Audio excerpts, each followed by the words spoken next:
In the oppressive darkness of California's most notorious maximum security prison, where the screams of the damned echo through concrete corridors like a symphony of the forsaken, one name whispers through the cells like a curse spoken in tongues: Jamie Osuna. They call him the Tattooed Devil, and for good reason. Every inch of his flesh tells a story written in blood, each mark a testament to an appetite for violence so ravenous, so utterly depraved, that even hardened killers cross themselves when his name slithers past their lips. But before the walls of Corcoran State Prison became his unholy sanctuary, before his body became a canvas of nightmares, Jamie Osuna walked among us. He breathed the same air, walked the same streets, and harbored secrets so dark that when they finally clawed their way to the surface, they would leave a trail of mutilated corpses and shattered lives in their wake. This is not just another tale of murder. This is the chronicle of a predator whose hunger for human suffering knew no bounds, whose methods were so barbaric that seasoned detectives would wake screaming in the night, haunted by crime scenes that defied comprehension. From the blood-soaked streets of Bakersfield to the razor-wire confines of death row, prepare yourself for a journey into the mind of pure evil incarnate. Welcome to the abyss. Welcome to the world of Jamie Osuna, where mercy goes to die and nightmares are born in flesh and bone. Welcome to Crime Headquarters. I know many of you use these stories to unwind and drift off to sleep, and tonight you're in for a very scary, very tragic one. So, get cozy, whether you're in bed or somewhere comfortable, and let go of the day. Before you let your mind drift off, take a moment to subscribe, like, share, and comment. We'd love to hear your thoughts. The scorching California sun beat down mercilessly on the cracked pavement of Bakersfield, a city where dreams go to wither and die beneath the relentless heat. It was here, in this urban wasteland of broken promises and shattered hopes, that Jamie Osuna first drew breath on June 7, 1988. But from the very beginning, something was wrong, terribly, irreversibly wrong. The Osuna household was a breeding ground for violence, a festering wound in the fabric of suburban normalcy where screams were as common as morning coffee. Jamie's father, a man whose own demons had long since consumed any semblance of humanity, ruled with iron fists and leather belts, leaving bruises that would heal but scars that would fester forever. His mother, broken and beaten into submission, could only watch as her son's innocence was systematically destroyed, one brutal beating at a time. By the age of 5, little Jamie had already witnessed horrors that would shatter most adult minds. He watched his father's rage explode like a volcano of pure hatred, saw blood splatter across kitchen walls like abstract art painted in pain. The sound of breaking bones became his lullaby, the sight of tears and terror his daily bread. In those formative years, when most children learn about love and kindness, Jamie Osuna was receiving a masterclass in cruelty. School offered no refuge from the nightmare of home. Teachers described young Jamie as unsettling, a child whose dead, emotionless stare could freeze blood in veins. While other children played games of tag and hide and seek, Jamie found his entertainment in darker pursuits. He would capture neighborhood cats and dogs, luring them with gentle words and scraps of food, only to subject them to unspeakable tortures in the shadowy recesses of abandoned buildings and empty lots. His first kill came at age 7, a tabby cat named Mittens that had the misfortune of wandering into his orbit. What he did to that innocent creature defied description, a symphony of suffering that lasted for hours. When the mutilated remains were finally discovered days later, even the hardened animal control officers had to step outside to vomit. The local newspaper ran a small story about animal cruelty by unknown perpetrators, never imagining they were documenting the first chapter in a saga of horror that would span decades. As Jamie entered his teenage years, his appetite for violence grew like a cancer, consuming everything in its path. The walls of his bedroom became a gallery of the grotesque, adorned with photographs of mutilated animals, newspaper clippings of accidents and murders, and disturbing artwork depicting scenes of torture and death. His parents, lost in their own world of drugs and domestic violence, barely noticed their son's transformation into something inhuman. At 15, Jamie committed his first assault on a human being, a younger student who had made the fatal mistake of laughing at him in the hallway. The attack was swift, brutal, and methodical. Using a broken pencil as a weapon, he stabbed the boy 17 times before calmly walking away, leaving his victim bleeding and screaming on the bathroom floor. The incident was covered up by school administrators who feared negative publicity, but the pattern was set.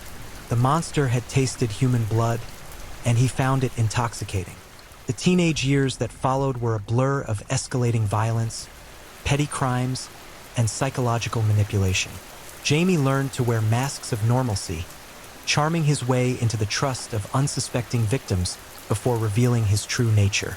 He discovered he had a talent for reading people, for finding their weaknesses and exploiting them with surgical precision. Teachers, social workers, and juvenile counselors all fell for his carefully crafted facade of a troubled but redeemable youth. But behind the mask, the darkness was growing stronger, more insatiable with each passing day. By 17, Jamie had graduated from animals to homeless individuals, targeting society's forgotten and disposable. These early kills were practice runs, experiments in pain and degradation that would later inform his signature methods. He developed a twisted methodology, a perverse science of suffering that he would refine over the coming years. His victims during this period were chosen not for personal reasons, but for their availability and vulnerability. Street people, addicts, prostitutes, anyone who wouldn't be immediately missed became potential prey. He would stalk them for days, learning their routines, their habits, their fears. Then, when the moment was right, he would strike with the precision of a surgeon and the brutality of a wild animal.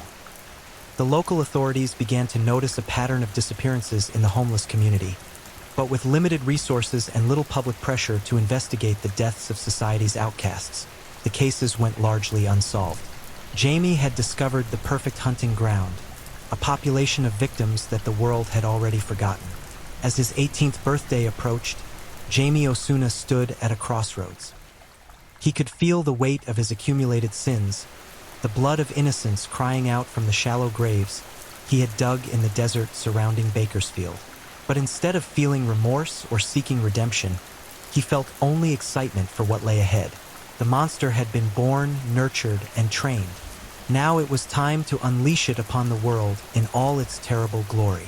The boy who had once caught fireflies in mason jars now caught human souls, trapping them in a web of terror and pain before extinguishing them forever. The transformation was complete. Jamie Osuna was no longer human. He had become something else, something that would haunt the nightmares of an entire community and beyond. In the suffocating heat of that Bakersfield summer, as temperatures soared past 110 degrees and the very air seemed to shimmer with malevolence, the stage was set for a reign of terror that would make headlines across the nation. The monster was ready to hunt, and God help anyone who crossed his path. The seeds of darkness had been planted in childhood, watered with blood and tears, and fertilized with unspeakable cruelty. Now they had grown into a twisted tree of evil, its branches reaching out to claim victims yet unknown, its roots buried so deep in depravity that no amount of earthly justice could ever fully tear it from the soil. Jamie Osuna was 18 years old, legally an adult, and possessed of an appetite for human suffering that would prove to be absolutely inexhaustible. The real horror was just beginning. The neon lights of Bakersfield's seedy underbelly flickered like dying fireflies against the oppressive darkness of a California night in 2006. The city's forgotten districts, where broken dreams accumulated like tumbleweeds and hope died slow, agonizing deaths, had become Jamie Osuna's personal hunting preserve. At 18, he moved through these shadows like a predator perfected by evolution, his every instinct honed for one singular purpose: the taking of human life. His first official victim was Maria Santos, a 34-year-old mother of two who had fallen into the bottomless pit of methamphetamine addiction. She worked the streets to feed her habit, selling what little remained of her soul to strangers in the night. Maria had once been beautiful. Old photographs showed a radiant young woman with dreams of becoming a nurse, but years of abuse had carved her face into a roadmap of suffering, each line telling a story of pain and desperation. Osuna had been watching her for weeks, studying her patterns with the methodical precision of a scientist documenting a lab rat. He knew she always took the same route home from her corner, always cut through the same alley behind the defunct auto parts store, always paused at the same dumpster to search for discarded cigarette butts. He knew she was weak from malnutrition, slow from the drugs coursing through her system, and utterly defenseless against what was coming. On the night of October 13th, 2006, as an unseasonably cold wind whipped through the empty streets like the breath of death itself, Osuna made his move. He waited in the shadows of the alley, his body coiled with anticipation, his mind already savoring what was to come. When Maria appeared, stumbling slightly from whatever cocktail of chemicals she had consumed that evening, he stepped out of the darkness like a nightmare made manifest. "Need some help, beautiful?" His voice was smooth, practiced, tinged with just the right amount of concern to disarm her natural suspicions. Maria, desperate and alone, made the fatal mistake of trusting a stranger's kindness. What happened next defied the boundaries of human cruelty. Osuna didn't simply kill Maria Santos. He orchestrated a symphony of suffering that lasted for over 3 hours. Using tools he had carefully selected and sharpened for maximum effectiveness, he transformed her death into a masterpiece of agony. Every cut was deliberate, every wound calculated to extend her suffering while keeping her conscious and aware of her fate. The details of her torture, later documented in police reports that made seasoned detectives physically ill, revealed a level of sadistic creativity that belonged in the deepest circles of hell. Osuna had brought rope, knives, pliers, and other implements of torment, arranging them with the care of a surgeon preparing for a complex operation. He worked methodically, savoring each scream, each plea for mercy, each desperate attempt to bargain for life. Maria's final words, whispered through lips that had been systematically mutilated, were not pleas for her own life but desperate entreaties for someone to care for her children. These words, captured on a recording device that Osuna had brought to preserve the moment, would later be played in court, reducing hardened attorneys to tears and forcing several jury members to excuse themselves. When it was over, when Maria Santos had finally been released from her earthly torment, Osuna spent another hour with the corpse, exploring the boundary between life and death with the curiosity of a child and the depravity of a demon. He took photographs, souvenirs, and detailed notes about the experience, creating a macabre journal that would later provide prosecutors with evidence of premeditation and extreme cruelty. The discovery of Maria's remains 3 days later sent shockwaves through the Bakersfield Police Department. Veteran homicide detectives, men who had seen every conceivable form of human violence, stood at the crime scene in stunned silence. The body had been arranged in a ritualistic pose, surrounded by symbols carved into the concrete and painted in blood, a signature that would become all too familiar in the months to come. But Maria Santos was merely the opening act in Osuna's theater of horror. 3 weeks later, as investigators were still processing the nightmare of the Santos crime scene, he struck again. This time his victim was Roberto "Bobby" Martinez, a 26-year-old day laborer who had been walking home after a shift at a local construction site. Bobby was everything Maria wasn't: young, strong, healthy, and completely sober. He should have been able to defend himself, should have been able to fight back or escape. The fact that he couldn't spoke to the evolution of Osuna's methods and the terrifying efficiency of his killing technique. The attack occurred in broad daylight in an abandoned warehouse on the outskirts of town. Witnesses later reported seeing Bobby enter the building voluntarily, apparently following someone he trusted. What they had witnessed was Osuna's recruitment strategy, a carefully crafted lie about work opportunities that preyed on Bobby's desperation to support his young family. Inside that warehouse of horrors, Osuna had prepared a killing floor that would have impressed the most demented serial killers in history.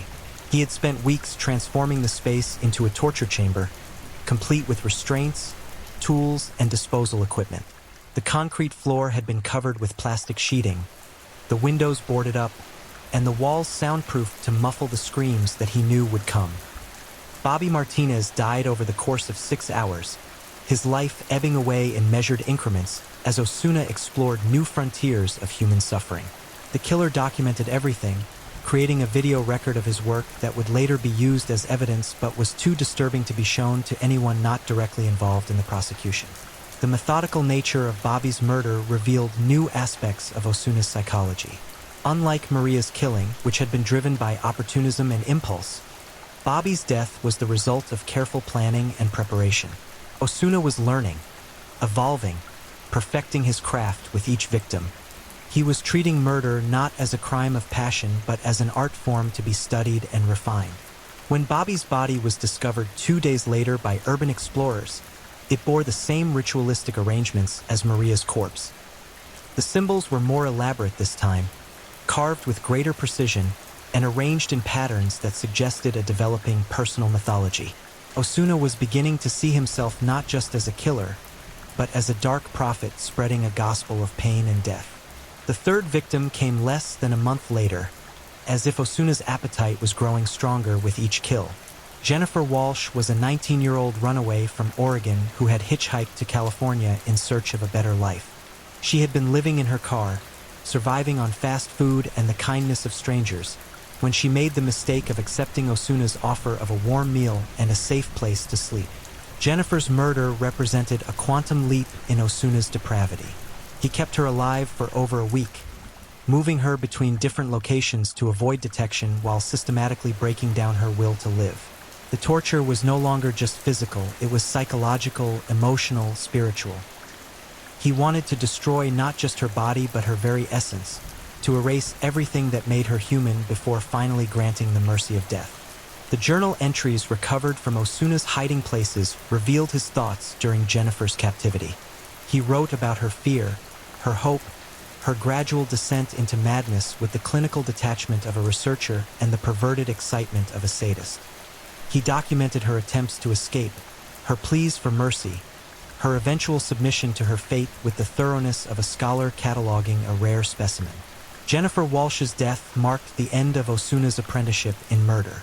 The techniques he had developed, the psychological insights he had gained, and the ritual elements he had incorporated would form the foundation of his killing methodology for years to come.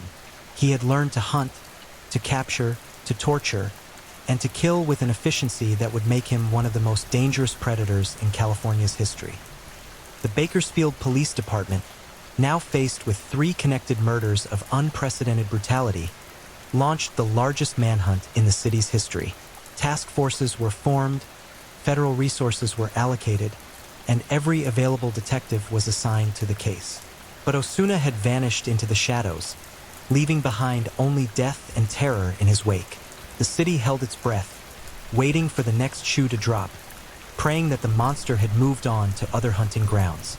But deep down, in the places where nightmares are born and hope goes to die, everyone knew the truth. Jamie Osuna was far from finished with Bakersfield. He was just getting started. The winter of 2006 descended upon Bakersfield like a burial shroud, bringing with it an unseasonable chill that seemed to seep into the very bones of the city's residents. But the cold that gripped the community wasn't meteorological. It was the ice-cold touch of pure evil that walked among them, wearing a human face but harboring the soul of something infinitely more sinister. Jamie Osuna had tasted blood, perfected his methods, and now he was ready to paint the town red with the life force of the innocent. The 4th victim in Osuna's gallery of horror was discovered on December 3, 2006, in circumstances so bizarre and brutal that even seasoned medical examiners struggled to maintain their professional composure. Dr. Rebecca Yates was a 42-year-old psychiatrist who had dedicated her life to understanding and treating the criminally insane. The irony of her fate would not be lost on investigators. She had spent years trying to peer into the minds of killers, never knowing that one was peering back, studying her movements, learning her routines, planning her destruction. Dr. Yates had been working late at her private practice, a converted Victorian house on the outskirts of the medical district, when Osuna came calling. He had researched her extensively, knew she often stayed after hours to write reports and prepare case files. He understood her dedication to helping society's most damaged individuals, and he planned to exploit that compassion in the most heinous way possible. Posing as a patient in crisis, Osuna had called the doctor's emergency line, spinning a tale of suicidal ideation and desperate need for immediate intervention. Dr. Yates, true to her Hippocratic oath and driven by an unshakable commitment to helping those in psychological distress, agreed to meet him at her office after regular hours. It was a decision that would cost her everything. The crime scene that awaited investigators defied rational comprehension. Dr. Yates had been bound to her own therapy chair with medical restraints. The very tools she used to help troubled patients had been turned into instruments of her torment. Osuna had spent hours with her, conducting what he later described in his journals as a reverse therapy session, where he probed her mind not to heal but to cause maximum psychological damage before the physical torture began. The basement of the Victorian house had been transformed into a chamber of horrors that belonged in the deepest circles of hell. Osuna had used Dr. Yates' own medical knowledge against her, employing surgical precision to ensure she remained conscious and aware throughout her ordeal. He had studied anatomy textbooks, learned about nerve pathways and pain receptors, turning medical science into an instrument of pure evil. The walls of the basement bore new additions to Osuna's growing symbolic vocabulary, intricate patterns carved into the plaster and painted with the victim's blood. These weren't random acts of vandalism, but carefully planned ritualistic elements that revealed a developing personal mythology. Osuna was no longer simply killing for pleasure. He was creating a dark gospel, with each murder serving as both sacrifice and sermon. Dr. Rebecca Yates died after 14 hours of systematic torture, her brilliant mind, which had once helped heal the broken spirits of countless patients, finally succumbing to the ultimate violation. Her last coherent words, captured on recording equipment that Osuna had brought to document his work, were a clinical assessment of his psychological condition. Even in her final moments, facing unimaginable horror, she remained a healer, trying to understand the darkness that was consuming her. The discovery of Dr. Yates' body sent shockwaves through both the law enforcement community and the mental health profession. Here was a victim who understood the criminal mind better than most, yet she had been unable to protect herself from its manifestation. The murder weapon, a scalpel from her own medical bag, was found embedded in the office wall, surrounded by symbols that would haunt investigators' dreams for years to come. Before the city could even begin to process the horror of Dr. Yates' murder, Osuna struck again. This time his victim was chosen not for convenience or opportunity, but as a direct challenge to the authorities hunting him. Officer Michael Chong was a 28-year-old patrol cop who had been assigned to the task force investigating the series of murders. He was young, dedicated, and absolutely convinced that he could catch the killer through determination and old-fashioned police work. Officer Chang's abduction occurred during what should have been a routine patrol on December 18, 2006. He had responded to a call about suspicious activity in an industrial area on the south side of town, a call that investigators would later discover had been placed by Osuna himself. The officer's body camera recorded his approach to what appeared to be an abandoned factory. His calm, professional demeanor unchanged even as he walked directly into the spider's web that had been carefully prepared for him. The ambush was swift and efficient. Osuna had studied police procedures, understood how officers approached potentially dangerous situations, and had prepared accordingly. Using modified military tactics, knowledge gained from survivalist websites and paramilitary training manuals, he disabled Officer Chong before the young man could even draw his weapon. What followed was 5 days of captivity that transformed a dedicated public servant into a broken shell of humanity. Osuna kept Officer Chong alive in conditions that violated every concept of human dignity, using psychological warfare techniques to break down his victim's will to resist. He forced the officer to participate in mock radio calls, recording messages that would later be played to the police department as a form of psychological terrorism. The torture inflicted upon Officer Chong was both physical and spiritual. Osuna understood that police officers derive their strength from their sense of duty, their commitment to protecting others, and their belief in justice. He systematically destroyed each of these pillars, forcing Chong to watch videos of his previous murders, making him complicit in hypothetical future crimes, and gradually eroding his faith in everything he had once held sacred. On December 23, 2006, Officer Chang's tortured body was found suspended from the flagpole at Bakersfield Police Headquarters, arranged in a crucifixion pose that sent a clear message to the investigating team. The killer wasn't just hunting random victims. He was declaring war on society itself, challenging the very institutions that were supposed to protect the innocent.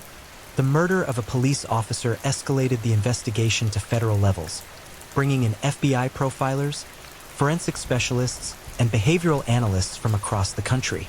But even with unlimited resources and the best minds in law enforcement focused on the case, Osuna remained one step ahead, a ghost who struck without warning and vanished without a trace. The sixth victim in Osuna's reign of terror was perhaps the most heartbreaking of all. Sarah Michelle Thompson was an 8-year-old girl who had been walking home from school when she disappeared on January 14, 2007. She was everything innocent and pure in the world. A straight-A student, a soccer player, a little girl who still believed in fairy tales and happy endings. Her abduction marked Osuna's descent into a realm of evil so absolute that even other serial killers would recoil in horror. The search for Sarah mobilized the entire community. Volunteers combed every inch of the city and surrounding desert. Law enforcement agencies coordinated the largest search operation in California history, and the media coverage reached international levels. For 9 days, the city held its collective breath, praying for her safe return while fearing the worst. Sarah's body was discovered in an abandoned mine shaft 30 miles outside of Bakersfield, in conditions so horrific that the recovery team required psychological counseling afterward. The crime scene revealed that Osuna had spent the entire week with the child, subjecting her to torments that defied description. The forensic evidence suggested that he had treated her abduction as a twisted form of education, using the innocent girl as a laboratory subject in his ongoing study of human suffering. The ritualistic elements surrounding Sarah's murder were more elaborate than any previous crime, suggesting that Osuna was building towards some kind of crescendo in his killing spree.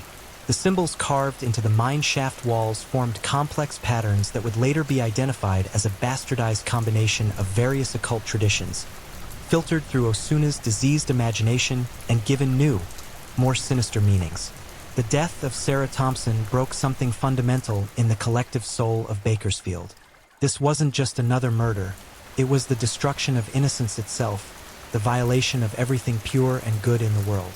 The community's grief transformed into rage, and that rage focused on finding the monster responsible for stealing their children's sense of security.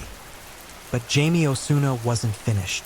If anything, Sarah's murder seemed to energize him, to push him toward even greater heights of depravity.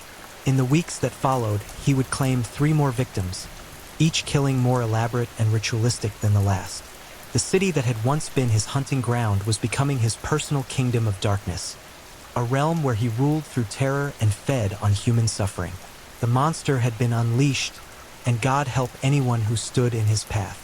The spring of 2007 arrived in Bakersfield like a false prophet, bringing with it the promise of renewal and rebirth that seemed cruelly ironic in a city drowning in blood. 9 murders in less than 6 months had transformed the once quiet California community into a landscape of perpetual fear, where parents clutched their children closer and neighbors eyed each other with the paranoid suspicion of those who had stared too long into the abyss. Jamie Osuna's 7th victim would prove to be the beginning of his undoing, though not in any way that could have been predicted by the army of investigators, profilers, and forensic experts who had been hunting him with increasing desperation. Detective Linda Rodriguez was a 20-year veteran of the Bakersfield Police Department, a seasoned investigator who had requested assignment to the task force specifically because she had a daughter Sarah's age. The murder of the 8-year-old girl had ignited something fierce and relentless in Rodriguez's soul, a maternal fury that burned with the intensity of a white-hot flame. Unlike the previous victims, Detective Rodriguez wasn't chosen randomly or opportunistically. She had been getting close to Osuna's identity through a combination of old-fashioned police work and intuitive leaps that bordered on the supernatural. She had identified patterns in the killer's movements, connections between the crime scenes that others had missed, and she was steadily closing the net around the monster who had terrorized her city. Osuna, with his predator's instinct for danger, sensed the threat she represented. But instead of fleeing or lying low, he made the decision that would ultimately seal his fate. He decided to make Detective Rodriguez his next target, to transform the hunter into the hunted in the most brutally direct way possible. The abduction occurred on March 15, 2007, outside Rodriguez's apartment complex as she returned home from another 18-hour day of chasing leads and analyzing evidence.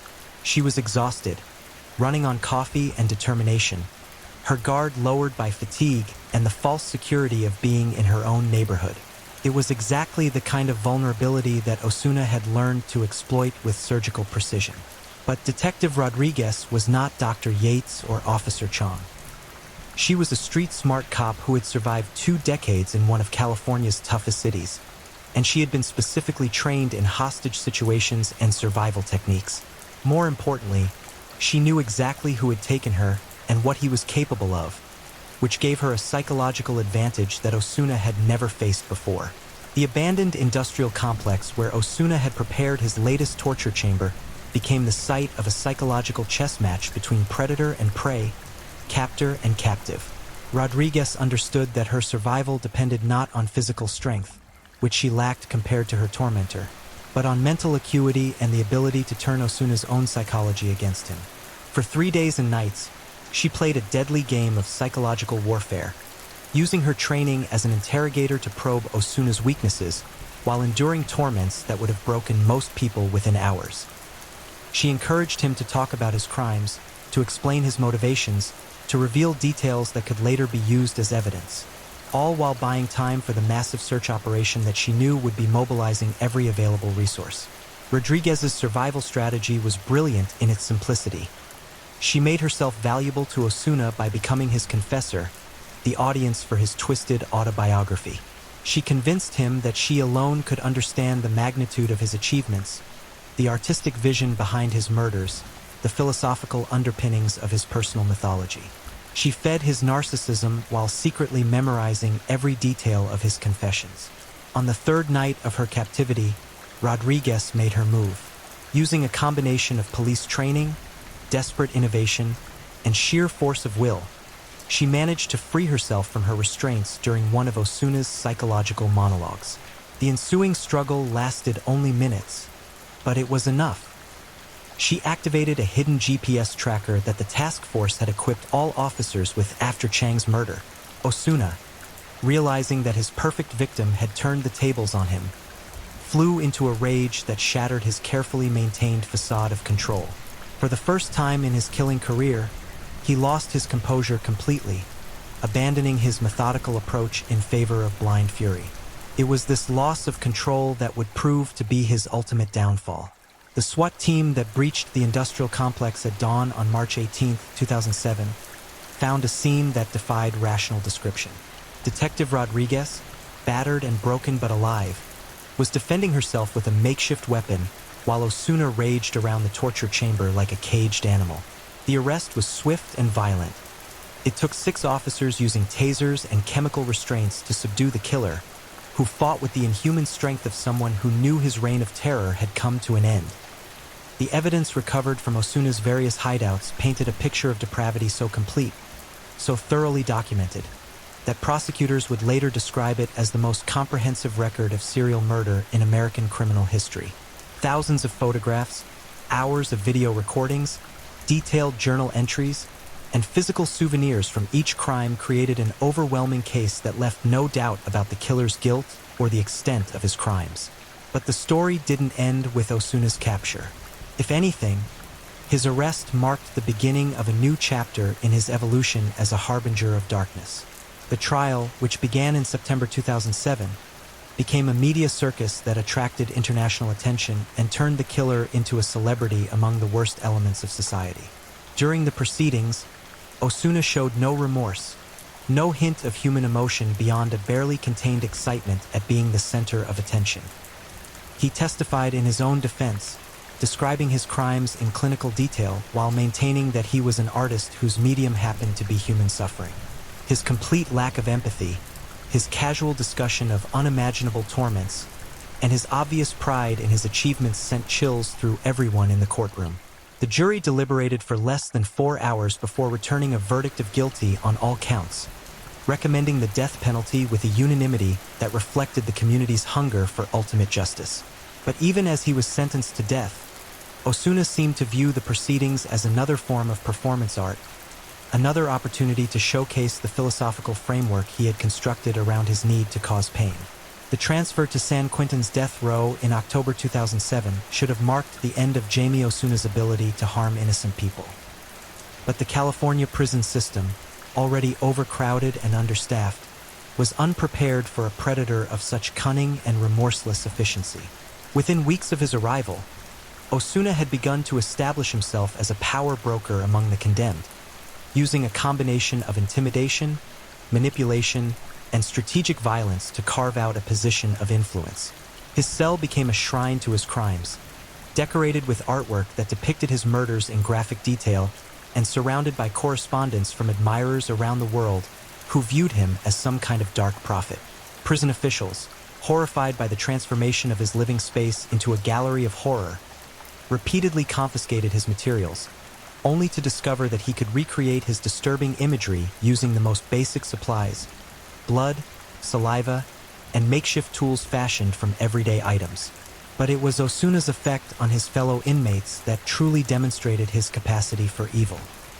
Even among the condemned, men who had committed their own terrible crimes, he inspired a combination of fear and fascination that bordered on worship.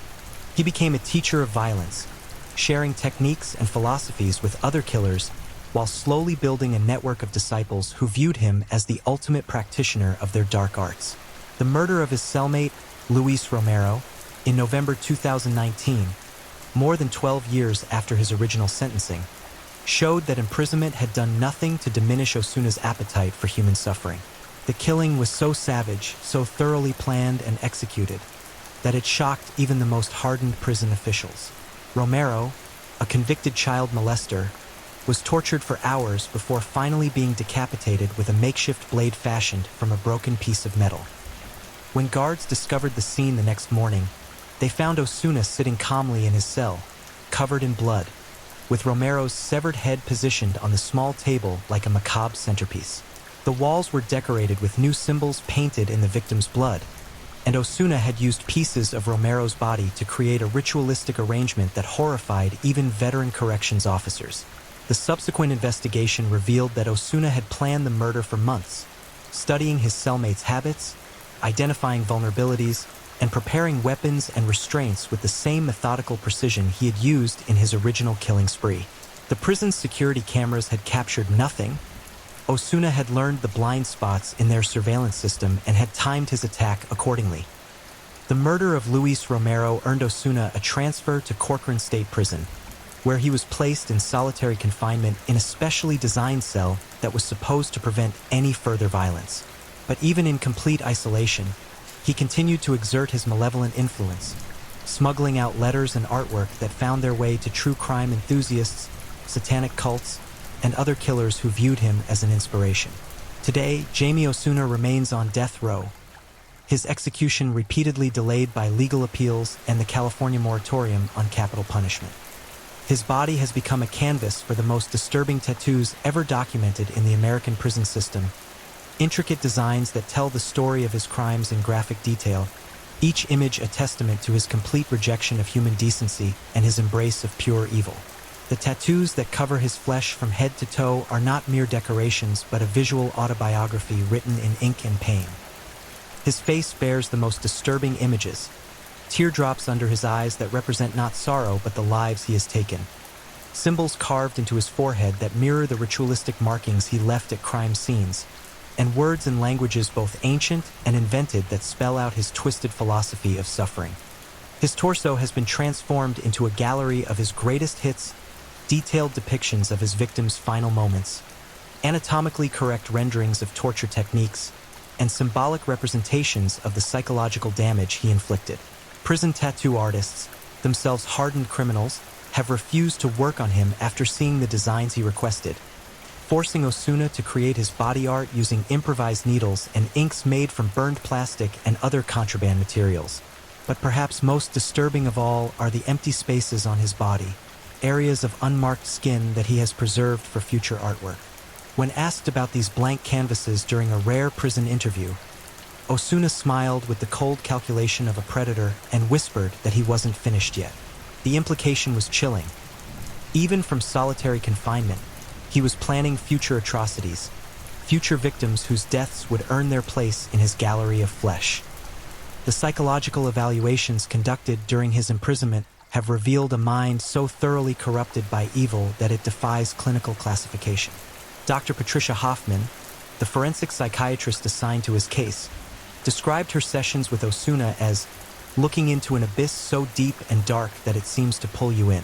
She noted that unlike other serial killers who often show signs of mental illness or traumatic backgrounds that might explain their behavior, Osuna appeared to have chosen evil as a conscious philosophical position. His intelligence, which tests have measured in the genius range, makes him even more dangerous. He understands exactly what he is, exactly what he has done, and exactly why society fears him. He takes pride in being what he calls evolution's perfect predator, a human being who has shed all moral constraints and embraced his role as an agent of chaos and suffering. The correspondence that flows in and out of his cell, despite strict monitoring by prison officials, reveals the extent of his influence on the outside world. Letters from admirers around the globe praise his artistic vision and philosophical contributions to understanding human nature. Some correspondents send him money, others offer legal assistance, and a disturbing number express desires to follow in his footsteps. Prison officials have documented several cases of copycat crimes committed by individuals who cited Osuna as their inspiration. The ritualistic elements he pioneered, the symbolic arrangements of bodies, the specific torture techniques, the psychological warfare tactics, have been replicated by killers across the country. He has become a dark teacher whose lessons in human destruction continue to spread like a virus through the criminal underground. The impact on the families of his victims has been immeasurable and ongoing. The parents of Sarah Thompson have never recovered from their daughter's murder, living in a state of perpetual grief that has destroyed their marriage, their careers, and their faith in humanity. Detective Rodriguez, despite surviving her ordeal, suffers from post-traumatic stress disorder so severe that she was forced to retire from police work and now lives as a recluse, haunted by the 3 days she spent in hell. The community of Bakersfield itself bears the scars of Osuna's rampage. The city's crime rate remains elevated, as if his presence had permanently poisoned the social fabric. Children who were toddlers during his killing spree are now teenagers who have grown up in the shadow of his crimes, raised by parents whose worldview was fundamentally altered by the realization that such evil could walk among them undetected. But perhaps the most terrifying aspect of Jamie Osuna's legacy is not what he has already done, but what he represents for the future of human evil. He has proven that it is possible for a single individual to transcend the normal boundaries of criminal behavior and become something approaching pure malevolence. He has shown that intelligence, creativity, and determination can be turned toward the systematic destruction of human life and dignity, with results that horrify even the most jaded observers. As he sits in his solitary cell, writing in journals that prison officials immediately confiscate but cannot prevent him from creating, Osuna continues to evolve, to plan, to dream of future atrocities. The concrete walls and steel bars that contain his physical form are powerless against the influence of his ideas, the corruption of his philosophy, and the viral nature of the evil he represents. The story of Jamie Osuna is far from over. Even if the state of California eventually carries out his death sentence, his legacy will live on in the minds he has corrupted, the copycats he has inspired, and the fundamental questions he has forced society to confront about the nature of evil itself. He has proven that monsters are not the products of fiction or folklore. They walk among us, they smile at us in grocery stores, they might live next door. In the end, Jamie Osuna's greatest crime may not be the lives he took or the suffering he caused, but the innocence he stole from an entire society. He forced us to acknowledge that the thin veneer of civilization that protects us from chaos is more fragile than we ever imagined. He showed us that hell is not a place we go after death. It's a condition that can be created right here on Earth by those who choose to embrace the darkness within the human soul. The tattooed devil sits in his cage, but his influence spreads like ripples in a poisoned pond, touching lives and corrupting minds in ways that will echo through generations. He is no longer just a killer. He has become a force of nature, a walking embodiment of humanity's capacity for absolute evil. And somewhere in the shadows of cities across America, individuals who have been touched by his dark philosophy are planning, preparing, and waiting for their own moment to step out of the light and into the abyss that Jamie Osuna has shown them exists within us all. The monster may be caged, But the nightmare he unleashed continues to spread, one tortured soul at a time, until the very concept of safety becomes nothing more than a comforting lie we tell ourselves in the dark. This is the legacy of Jamie Osuna. Not just the lives he took, but the innocence he murdered, the faith he destroyed, and the darkness he revealed in the human heart. He is proof that some evils are too absolute, too complete, and too contagious to ever be truly contained. The tattooed devil waits in his concrete hell, and the world holds its breath, knowing that somewhere out there, his disciples are listening, learning, and preparing to carry on his work of transforming the earth into a reflection of the abyss that consumed his soul. As the sun sets over the razor-wire silhouette of Corcoran State Prison, casting long shadows across the California desert, Jamie Osuna sits in his solitary cell and smiles. It is not a human expression, but something far more sinister, the satisfied grin of a predator who knows that his work will outlive his mortal flesh. The monster has been caged, but the evil he unleashed continues to spread through the world like a cancer, infecting new hosts, inspiring new atrocities, and proving that some darkness is too absolute to ever be fully extinguished. In the end, perhaps that was always his greatest achievement. Not the lives he took, but the innocence he murdered in the collective soul of humanity itself. The tattooed devil's reign of terror may have ended, but his legacy of darkness will echo through eternity, a permanent stain on the human experience that can never be fully washed clean. And in the deepest, darkest corners of the night, when civilization's masks slip and humanity's true nature is revealed, we are all forced to confront the terrifying truth that Jamie Osuna showed us. The monster is not hiding under our beds or lurking in our closets. The monster is us. Story 2. The Moors Murders. When evil walked among U.S., Ian Brady and Myra Hindley, in the desolate wilderness of Saddleworth Moor, beneath the unforgiving Yorkshire peat, lies a darkness so profound it still haunts the very soil. This is not just another tale of murder. This is the story of two predators who turned childhood innocence into their hunting ground, transforming a barren landscape into a graveyard of shattered dreams. Between 1963 and 1965, Ian Brady and Myra Hindley didn't just kill. They orchestrated a symphony of terror that would forever stain the pages of British criminal history. 5 children walked into their web of deceit, but only ghosts walked out. Their names were Pauline Reed, John Kilbride, Keith Bennett, Leslie and Downey, and Edward Evans, innocent souls whose final moments were filled with unimaginable horror. What you're about to hear will chill you to your very core. This isn't just the story of how monsters are made. It's about how they hunt, how they kill, and how they almost got away with the perfect crime. But evil, no matter how carefully planned, always leaves traces. And sometimes those traces are buried in the most unlikely places. Welcome to the most disturbing chapter in British criminal history. Welcome to the Moors Murders. The year was 1961, and evil was about to find its perfect partner. In the grimy industrial landscape of Manchester, where factory smoke choked the sky and hope seemed as scarce as sunlight, 2 damaged souls were about to collide in the most catastrophic way imaginable. Myra Hindley was 18 years old, blonde, and desperately searching for something to fill the emptiness that had been gnawing at her since childhood. She worked as a typist at Millwards, a small chemical company, where her days were as monotonous as the clicking of her typewriter keys. But Myra harbored dark fantasies, dreams of power, control, and a life far removed from the suffocating normalcy of working-class Manchester. Then she met him. Ian Brady was 23, lean, and possessed of an intelligence that he wielded like a scalpel, precise, cold, and devastating. His pale eyes held secrets that would make even the bravest soul recoil in terror. He was a stock clerk at the same company, but his mind dwelt in far darker territories. Brady had spent his youth devouring the works of the Marquis de Sade, studying the philosophies of Hitler, and nurturing fantasies that would make seasoned detectives vomit. From the moment their eyes met across that mundane office floor, something sinister began to bloom. It wasn't love. It was something far more dangerous. It was recognition. 2 predators had found each other, and the world would never be the same. Brady saw in Hindley not just a willing accomplice, but the perfect weapon.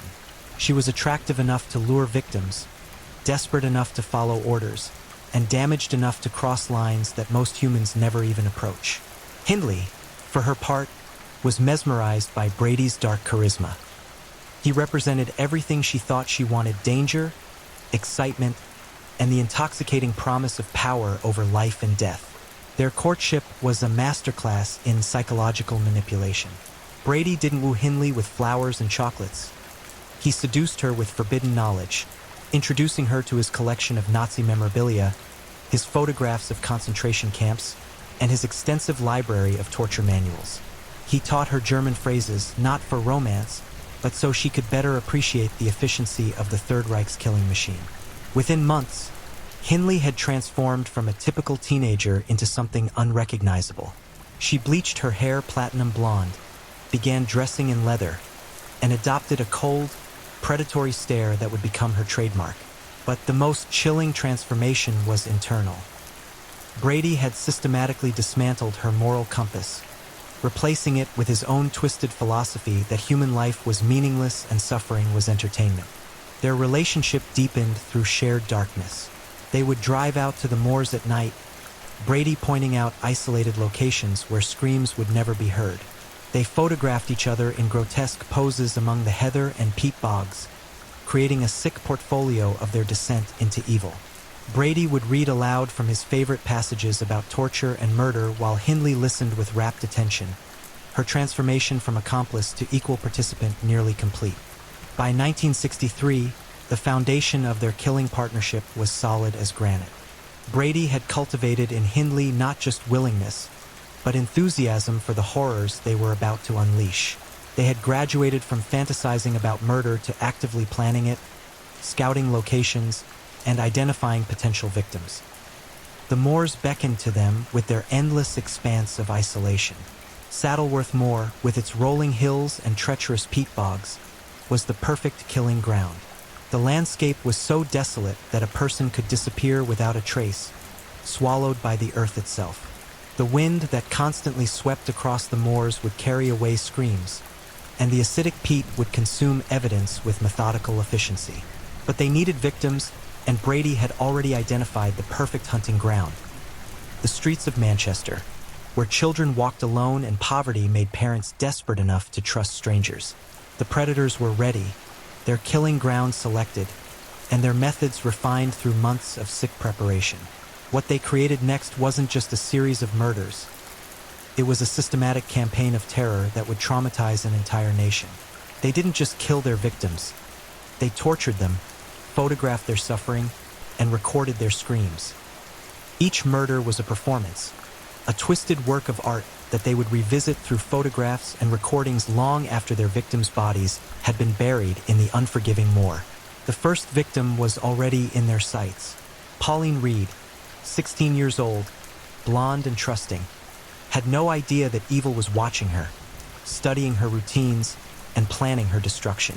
She was about to become the opening act in a horror show that would span 2 years and claim 5 young lives. As 1963 dawned, Brady and Hindley were no longer just fantasizing about murder. They were ready to make their darkest dreams reality. The Moors waited, patient and hungry, ready to receive their first offering. And somewhere in Manchester, 5 children continued their innocent lives, unaware that monsters were walking among them, planning their deaths with the methodical precision of surgeons. The killing was about to begin, and Britain would never be the same. July 12, 1963.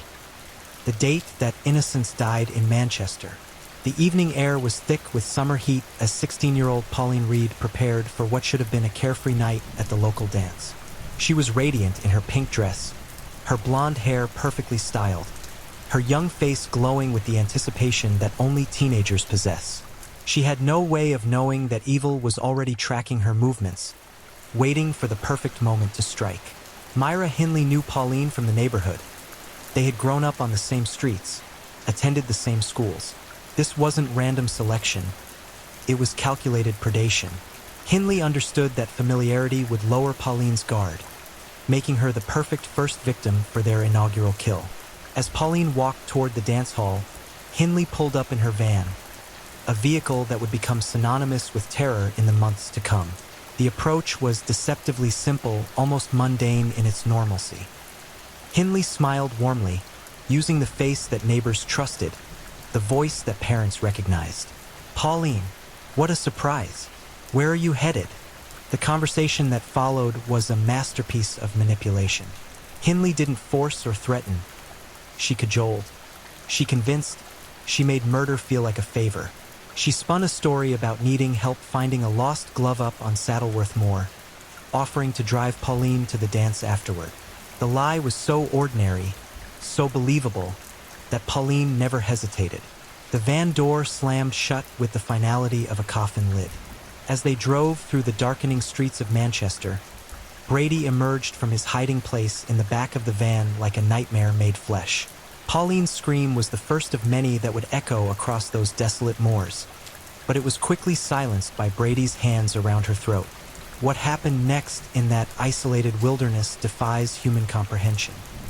The details, preserved in Brady's own meticulous records and later confessions, paint a picture of suffering so profound that seasoned investigators wept when confronted with the evidence.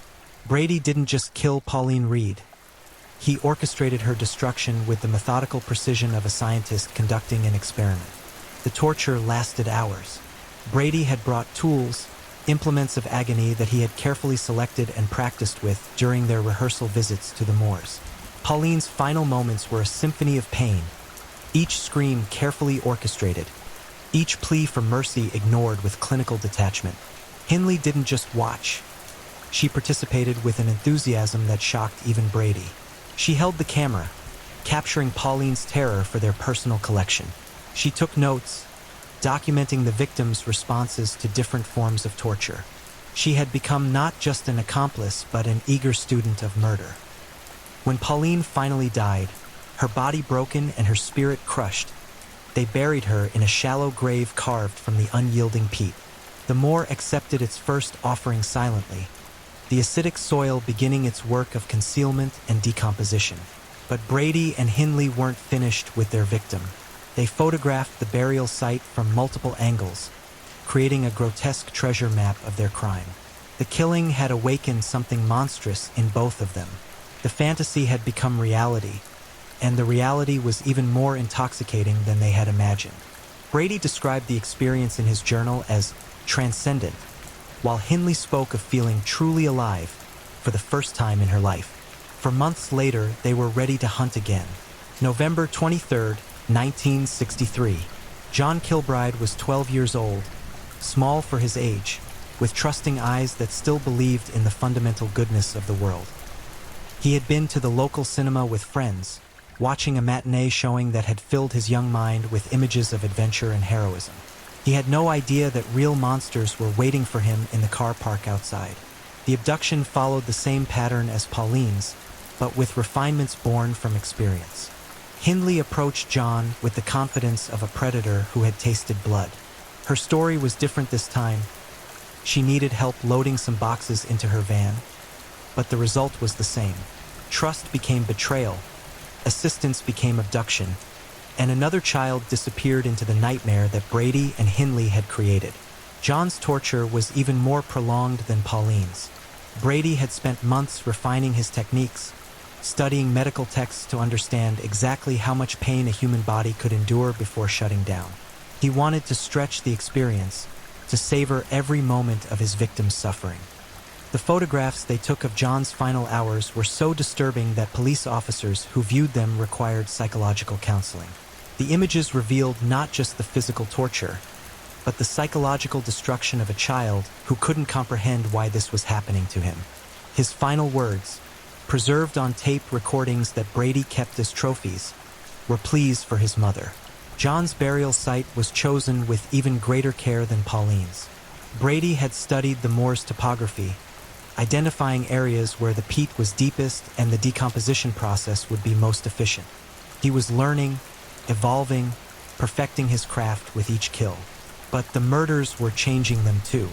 Brady's journals from this period reveal a man increasingly disconnected from reality, living entirely within his fantasies of power and control. He began to see himself as a superior being, evolved beyond the moral constraints that limited ordinary humans. The kills weren't just satisfying his bloodlust, they were feeding a growing god complex. Hindley's transformation was even more disturbing. While Brady retreated into philosophical justifications for his actions, Hindley became increasingly practical about murder. She took over the logistics of victim selection, planned the abductions with military precision, and began suggesting improvements to their torture methods. The shy typist had become a predator whose appetite for violence matched and sometimes exceeded Brady's own. By late 1963, they had established a routine as mundane as any other couple's weekly activities. They would spend their evenings driving through Manchester's poorest neighborhoods, studying children's habits, identifying potential victims. Weekends were for reconnaissance trips to the moors, scouting burial sites, and testing equipment. Their flat became a museum of murder, filled with photographs, recordings, and detailed notes about each kill. The police, meanwhile, remained oblivious. 2 children had vanished without a trace, but in 1960s Manchester, kids from working-class families disappeared all the time. Some ran away to London, others fell into the canals and were swept out to sea. The idea that a pair of monsters was systematically hunting children was beyond the imagination of investigators who still believed that such evil was an aberration rather than a possibility. Brady and Hindley's confidence grew with each successful kill. They began taking greater risks, staying longer at the burial sites, returning to photograph the graves weeks later. They were drunk on their own power, intoxicated by the knowledge that they held life and death in their hands. But their greatest mistake was also their greatest pleasure. They couldn't stop reliving their crimes. The photographs, the recordings, the detailed journals they kept weren't just evidence. They were the real prize. The killing was ecstatic, but the memories were eternal. They would spend hours reviewing their documentation, planning improvements for the next victim, and basking in the knowledge that they had achieved something that few humans ever attempted. The third victim was already in their crosshairs. Keith Bennett, 12 years old, would soon learn that monsters were real, and they were hungry for more blood. June 16, 1964. Keith Bennett should have been playing football with his friends, perhaps dreaming about the summer holidays that stretched ahead like an endless promise of freedom. Instead, the 12-year-old was walking alone through Manchester's grimy streets, his small figure creating a long shadow in the evening light. He had no idea that predators were watching from their van, no inkling that his name was already written in their private book of the dead. Brady and Hindley had refined their hunting technique to a deadly art form. 9 months had passed since John Kilbride's murder, 9 months during which they had perfected their methods like surgeons honing a delicate procedure. They had studied Keith for weeks, mapping his routines with the patience of professional assassins. The boy was small for his age, vulnerable, and most importantly, he walked home alone from his grandmother's house every Tuesday evening. This wasn't opportunistic killing. This was industrial-scale predation, systematic and methodical. Hindley's approach was now flawless. She had practiced her innocent smile in the mirror, perfected the tone of voice that suggested helpfulness rather than threat. When she pulled up beside Keith that evening, her performance was Oscar-worthy. "Keith, there you are. Your mom sent me to find you. She's been worried sick. She wants you home right away." The lie was so perfectly crafted, so believable, that Keith never questioned it. His mother did worry about him walking alone. It made perfect sense that she would send someone to collect him. He climbed into the van with the trusting innocence that only children possess, sealing his own fate with that simple action. Brady was waiting in the back, but this time he remained hidden until they reached the moors. He had learned that the terror was more intense if victims didn't see him coming, if the horror revealed itself gradually rather than all at once. The psychological torture began long before the physical abuse, starting with Keith's growing confusion as they drove away from his home rather than toward it. When the van finally stopped on a desolate stretch of Saddleworth Moor, Keith's confusion turned to stark terror. The landscape was alien and hostile, a wasteland where screams died on the wind and help was a concept as foreign as hope. Brady emerged from his hiding place like death itself, his pale eyes reflecting a hunger that Keith's young mind couldn't comprehend. What followed was beyond human endurance. Brady had spent the intervening months studying new techniques, reading medical journals and torture manuals with the dedication of a graduate student. He had learned which nerve endings produced the most exquisite agony, which methods prolonged suffering without causing premature death. Keith's torture lasted through the night and into the next day. Brady had brought a more extensive kit this time: surgical instruments, chemicals, devices that had been designed for healing but had been perverted into tools of torment. The recordings of Keith's final hours, preserved in Brady's collection, captured not just physical pain but the complete psychological destruction of a child who begged not just for his life, but for his mother. Hindley's role had evolved from observer to active participant. She operated the camera with professional competence, documenting every moment of Keith's agony from multiple angles. She had compiled a notebook of observations about pain responses, torture effectiveness, and victim durability. The typist had become a scientist of suffering, approaching murder with the same methodical precision she had once applied to filing reports. The burial site they chose for Keith demonstrated their growing expertise. Brady had identified a depression in the peat that was naturally concealed, where the acidic soil would accelerate decomposition and the unstable ground would shift to further hide the grave. They photographed the burial from predetermined positions, creating a three-dimensional map of Keith's final resting place. But their success was breeding carelessness. The confidence born from 3 perfect murders was making them bold, pushing them to take risks that a more cautious killer would have avoided. They began visiting the burial sites regularly, returning to photograph the graves and relive their crimes. They were addicted to the power, drunk on their own invincibility. 6 months later, they were ready for their most ambitious kill yet. December 26, 1964, Boxing Day. Leslie and Downey was 10 years old, small and slight, with blonde hair that caught the winter sunlight like spun gold.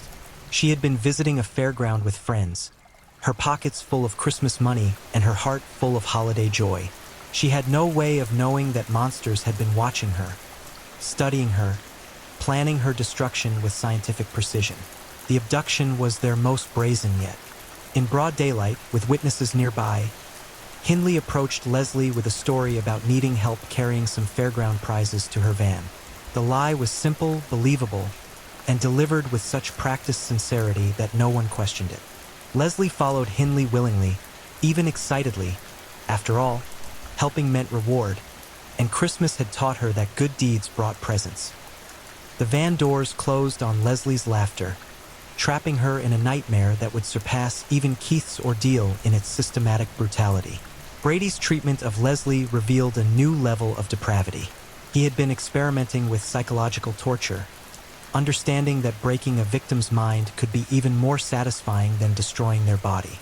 He began Leslie's torture with seemingly innocent games, tricks that confused and frightened her before the real horror began. The tape recordings of Leslie's final hours were so disturbing that they became evidence that prosecutors warned juries about. Her voice, preserved forever in Brady's collection, captured the transition from confusion to terror to despair to something beyond human endurance. She called for her mother over and over, the words becoming increasingly desperate until they dissolved into sounds that no child should ever make. Hindley's participation reached new depths of cruelty during Leslie's torture. She didn't just document the killing, she actively contributed ideas, suggesting refinements to Brady's techniques and personally implementing some of the torture methods. The photographs showed her not as a reluctant accomplice, but as an enthusiastic partner in murder. The killing lasted 3 days. Brady had perfected the art of keeping victims alive long past the point where death would have been merciful. He understood human physiology well enough to maintain consciousness, to prevent the mind from retreating into the protective darkness of unconsciousness. Leslie experienced every moment of her destruction with crystal clarity. When she finally died, her body was so damaged that identification would have been impossible without dental records. Brady had treated her not as a human being, but as raw material for his sick experiments. The burial was almost anticlimactic after the prolonged torture, just another body consumed by the hungry Moor.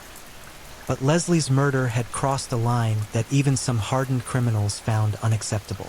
The systematic torture of a 10-year-old child represented evil so pure, so concentrated, that it defied rational comprehension.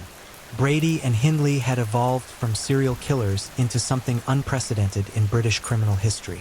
Their confidence was now absolute. They had committed 4 perfect murders, disposing of victims so completely that police remained unaware a serial killer was operating. They began discussing expanding their activities, perhaps targeting adult victims or even entire families. The Moors could accommodate many more bodies, and their appetite for killing was growing rather than diminishing. October 6, 1965. Edward Evans was 17, old enough to sense danger but too young to truly understand it. He was homosexual in an era when that identity carried serious risks, making him cautious about strangers but also desperate for acceptance and connection. These vulnerabilities made him perfect prey for Brady and Hindley's final hunt. The approach was different this time. Instead of using Hindley as bait, Brady made the contact himself, meeting Edward at Manchester Central Station and striking up a conversation about shared interests. Brady could be charming when necessary, and he recognized Edward's loneliness and need for companionship. The invitation to visit Brady's home seemed innocent enough. Edward was promised records to listen to, perhaps some drinking, maybe even some companionship. He had no idea he was walking into an execution chamber where 2 monsters were waiting to end their killing spree with their most savage murder yet. But Edward Evans would prove to be more than just their final victim. He would be their downfall, the thread that, when pulled, would unravel their entire web of murder and reveal the true scope of their crimes to a horrified world. October 6, 1965, 7:30 p.m. The modest terraced house at 16 Wardlebrook Avenue looked like any other working-class home in Manchester, net curtains in the windows, a small garden struggling against the industrial grime, the kind of place where ordinary people lived ordinary lives. But behind that facade of normalcy, 2 of Britain's most depraved killers were preparing for their final act of murder. Edward Evans sat in Brady's living room, nervous but trying to appear confident. At 17, he was caught between boyhood and manhood, tall but still gangly, with the kind of vulnerability that predators could sense like sharks detecting blood in water.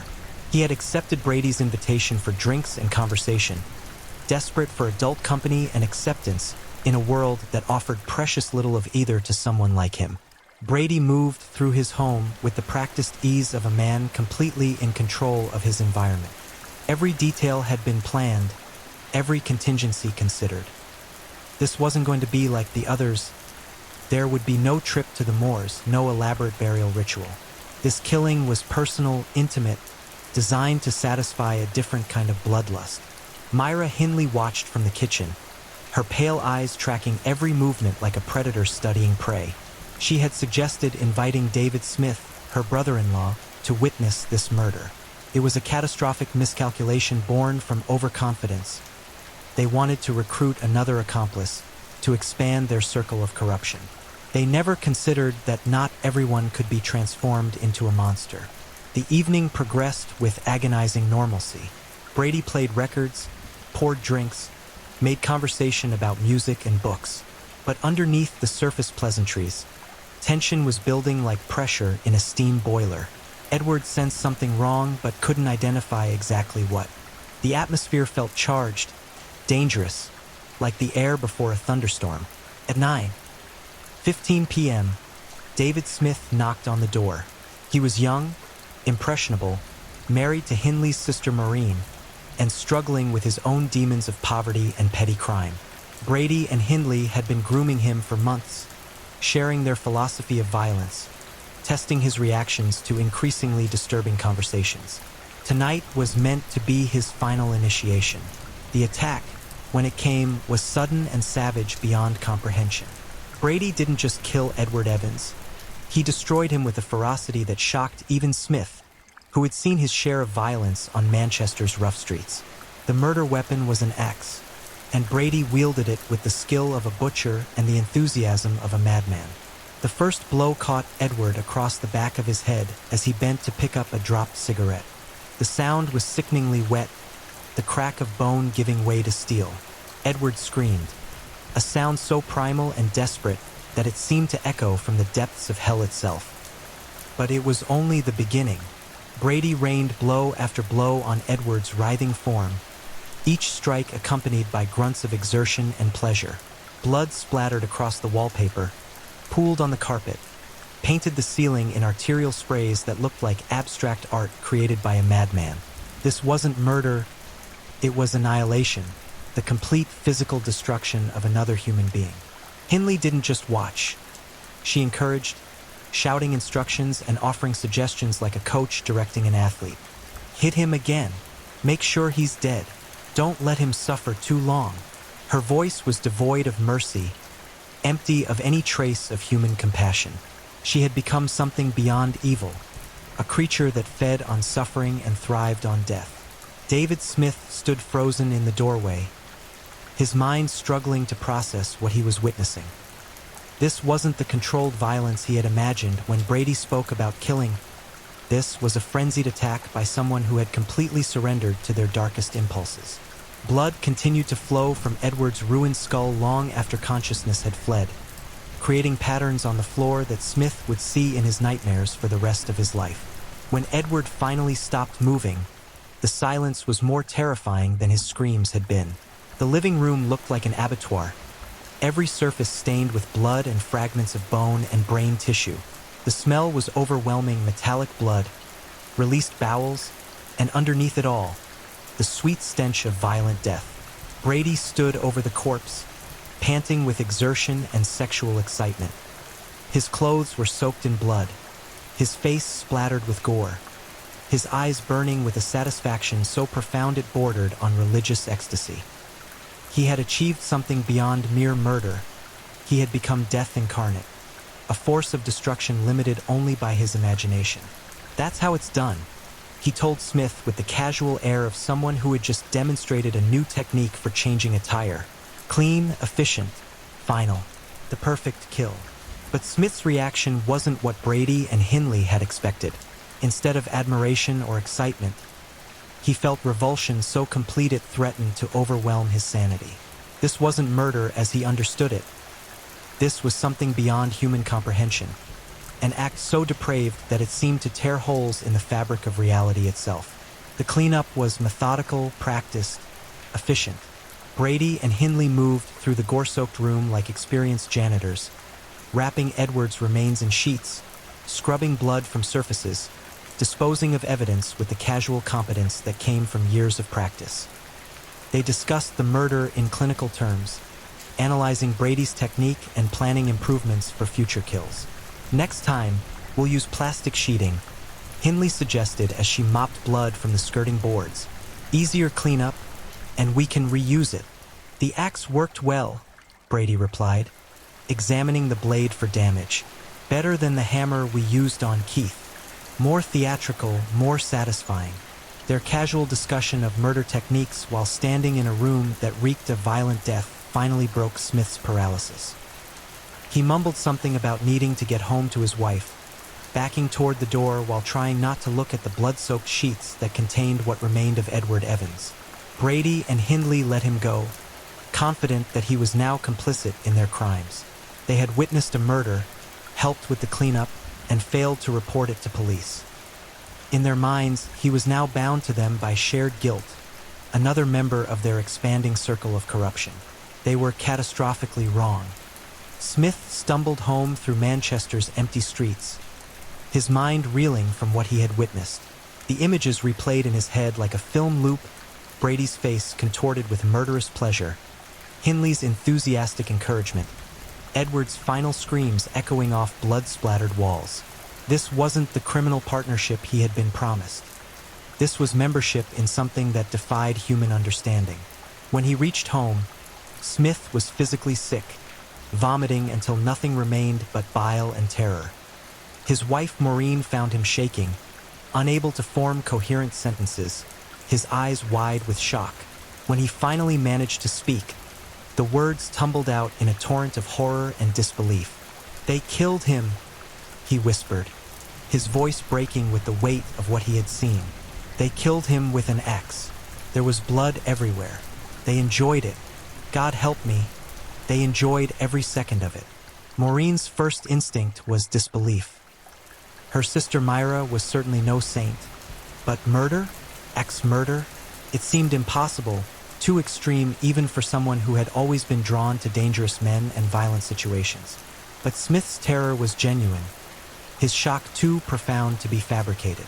When he showed her his blood-stained clothes, described the gore-soaked living room in nauseating detail, recounted Brady's casual discussion of murder techniques, she realized that her sister had become something monstrous.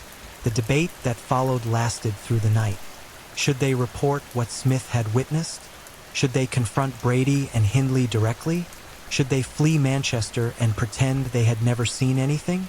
Each option carried enormous risks. Police might not believe such an outlandish story.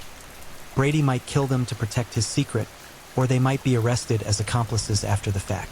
By dawn, they had reached a decision that would change British criminal history forever. Smith would contact the police, tell them everything he had witnessed, and hope that justice would be swift enough to prevent Brady and Hindley from killing again. At 8:40 a.m. on October 7, 1965, David Smith walked into Hyde Police Station and uttered the words that would bring down two of Britain's most prolific serial killers.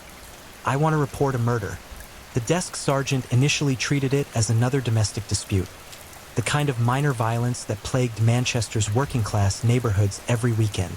But Smith's detailed description of the previous night's events, his obvious trauma, and most importantly, his knowledge of where the body was hidden, convinced investigators that this was something far more serious. Detective Chief Inspector Joe Mounsey was assigned to the case, a veteran investigator whose 20 years of experience had exposed him to every form of human depravity Manchester could produce. But nothing in his career had prepared him for what Smith described: the systematic torture and murder of children, the casual brutality of Brady's killing methods, the enthusiastic participation of Hindley in acts that defied comprehension. The raid on 16 Wardlebrook Avenue was swift and overwhelming. Armed officers surrounded the house before dawn, sealing every exit and ensuring that Brady and Hindley couldn't escape or destroy evidence. When they broke down the door, they found Brady calmly eating breakfast while Edward Evans' body lay wrapped in sheets in the next room. The arrest was anticlimactic after the buildup. Brady offered no resistance, no dramatic confessions, no pleas for understanding. He simply placed his hands behind his back and allowed the handcuffs to click into place with the resignation of someone who had always known this moment would come. His only comment was a request for a cigarette. Hindley's reaction was more dramatic but equally futile. She screamed accusations at Smith, calling him a traitor and a liar, insisting that Brady was being framed for crimes he didn't commit. But her protestations rang hollow when investigators discovered Edward's blood under her fingernails and Brady's detailed photographic records of their crimes. The search of their home revealed horrors that seasoned investigators would never forget. Hidden behind false walls and buried in garden plots, police discovered Brady's comprehensive documentation of their murder spree, photographs of torture sessions, audio recordings of victims' final moments, detailed journals describing murder techniques and victim selection methods. But the most damning evidence was yet to come. In Brady's bedroom, investigators found a collection of photographs that would become central to their prosecution. The images showed Brady and Hindley posing on Saddleworth Moor, smiling and laughing while standing on the graves of their victims. They had literally been dancing on the graves of children, celebrating their successful concealment of murder. The photographs led police to the moors, where a massive search operation began. Using Brady's own documentation as a guide, investigators slowly began the grim process of recovering the bodies of Pauline Reed, John Kilbride, Keith Bennett, and Leslie and Downey. The condition of the remains when they were finally exhumed defied description. Years of burial in acidic peat had preserved enough tissue to reveal the extent of the torture each victim had endured. Pathologists who examined the bodies wept openly, hardened professionals reduced to helpless rage by the evidence of systematic cruelty. But even more disturbing than the physical evidence was the psychological portrait that emerged of Brady and Hindley. They hadn't just killed their victims, they had studied their deaths, analyzed their suffering, and used their experiences to refine their techniques for future murders. They were scientists of suffering, approaching murder with the methodical precision of researchers pursuing advanced degrees in human destruction. The trial that followed would expose the full scope of their crimes to a horrified public, but it would also raise questions that Britain was not prepared to answer. How had two people become so completely evil? What failures of society, family, or human nature had created monsters capable of torturing children for entertainment? The Moors' murders had ended, but their impact on British society was just beginning. They had pulled back the curtain on depths of human depravity that most people preferred to believe didn't exist, forcing a nation to confront the uncomfortable truth that monsters walk among us, wearing human faces and hiding behind masks of normalcy. Brady and Hindley's reign of terror was over, but the questions they raised about the nature of evil would haunt Britain for generations to come. The Moors had finally given up their dead, but the living would never be the same. The trial of Ian Brady and Myra Hindley began on April 19, 1966, in Chester Assizes, but the true judgment had already been rendered in the court of public opinion. Britain had seen evil in its purest form, and the nation recoiled in collective horror. The proceedings would last 14 days, but the impact would endure for decades. The evidence presented was so disturbing that the judge ordered the courtroom cleared of all spectators under 18. Even seasoned court reporters found themselves unable to document the full extent of Brady and Hindley's depravity. The audio recordings of Leslie and Downey's final moments were played only once. The sounds that emerged from the speakers were so harrowing that several jurors required medical attention. Brady sat through the trial with the detached interest of someone watching a mildly entertaining television program. He showed no remorse, no recognition of his crime's magnitude, no acknowledgement that his victims had been human beings rather than objects for his amusement. When asked about his motivations, he simply stated that he had been conducting experiments in human nature. Hindley's defense was more complex, built around the claim that she had been manipulated and controlled by Brady's superior intellect. Her lawyers painted her as another victim, a young woman corrupted by a charismatic psychopath who had systematically destroyed her moral compass. But the prosecution's evidence told a different story, one of eager participation, creative contribution, and enthusiastic collaboration in acts of unspeakable cruelty. The photographs were particularly damning. Image after image showed Hindley not as a reluctant accomplice but as an active participant, operating cameras, taking notes, and in several instances, personally implementing torture techniques that Brady had devised. Her transformation from typist to monster was complete and voluntary. On May 6, 1966, both Brady and Hindley were found guilty of murder and sentenced to life imprisonment. The death penalty had been abolished just months before their trial, sparing them from execution but condemning them to spend their remaining years contemplating the magnitude of their crimes. But justice for the victims' families remained incomplete. Keith Bennett's body was never found despite extensive searches of Saddleworth Moor. His mother, Winnie Johnson, would spend the rest of her life campaigning for information about her son's burial site, dying in 2012 without ever knowing where Keith's remains lay hidden in the vast expanse of peat and heather. The Moors' murders fundamentally changed British society's understanding of evil. Before Brady and Hindley, serial killing was considered an American phenomenon, something that happened in distant places to other people. The revelation that monsters could emerge from ordinary British neighborhoods, that evil could wear familiar faces and speak in local accents, shattered the nation's sense of security. Child safety protocols were revolutionized overnight. Parents who had previously allowed their children to walk alone began accompanying them everywhere. Stranger danger became a fundamental part of childhood education. The innocent trust that had made Brady and Hindley's crimes possible was systematically eliminated from British culture. The case also exposed serious flaws in police investigation methods. 5 children had disappeared over 2 years without triggering any coordinated response. Each case had been treated as an isolated incident rather than part of a pattern. The lack of communication between different police forces had allowed Brady and Hindley to operate with impunity while investigators remained unaware that a serial killer was hunting in their jurisdiction. Brady never showed remorse for his crimes, instead using his notoriety to promote his twisted philosophy through letters and interviews. He claimed to be a superior being, evolved beyond conventional morality, justified in his actions by his intellectual superiority. His writings from prison revealed a mind completely detached from human empathy, incapable of recognizing his victims as anything more than objects for his experimentation. Hindley's response to imprisonment was markedly different. She claimed religious conversion, expressed remorse for her actions, and eventually assisted police in locating some of the burial sites she and Brady had used. But public opinion remained unforgiving. She became the most hated woman in Britain, a symbol of betrayed femininity and corrupted motherhood. Both killers received multiple life sentences but continued to impact British society from behind bars. Brady went on hunger strikes, demanded better prison conditions, and used every opportunity to remind the world of his crimes.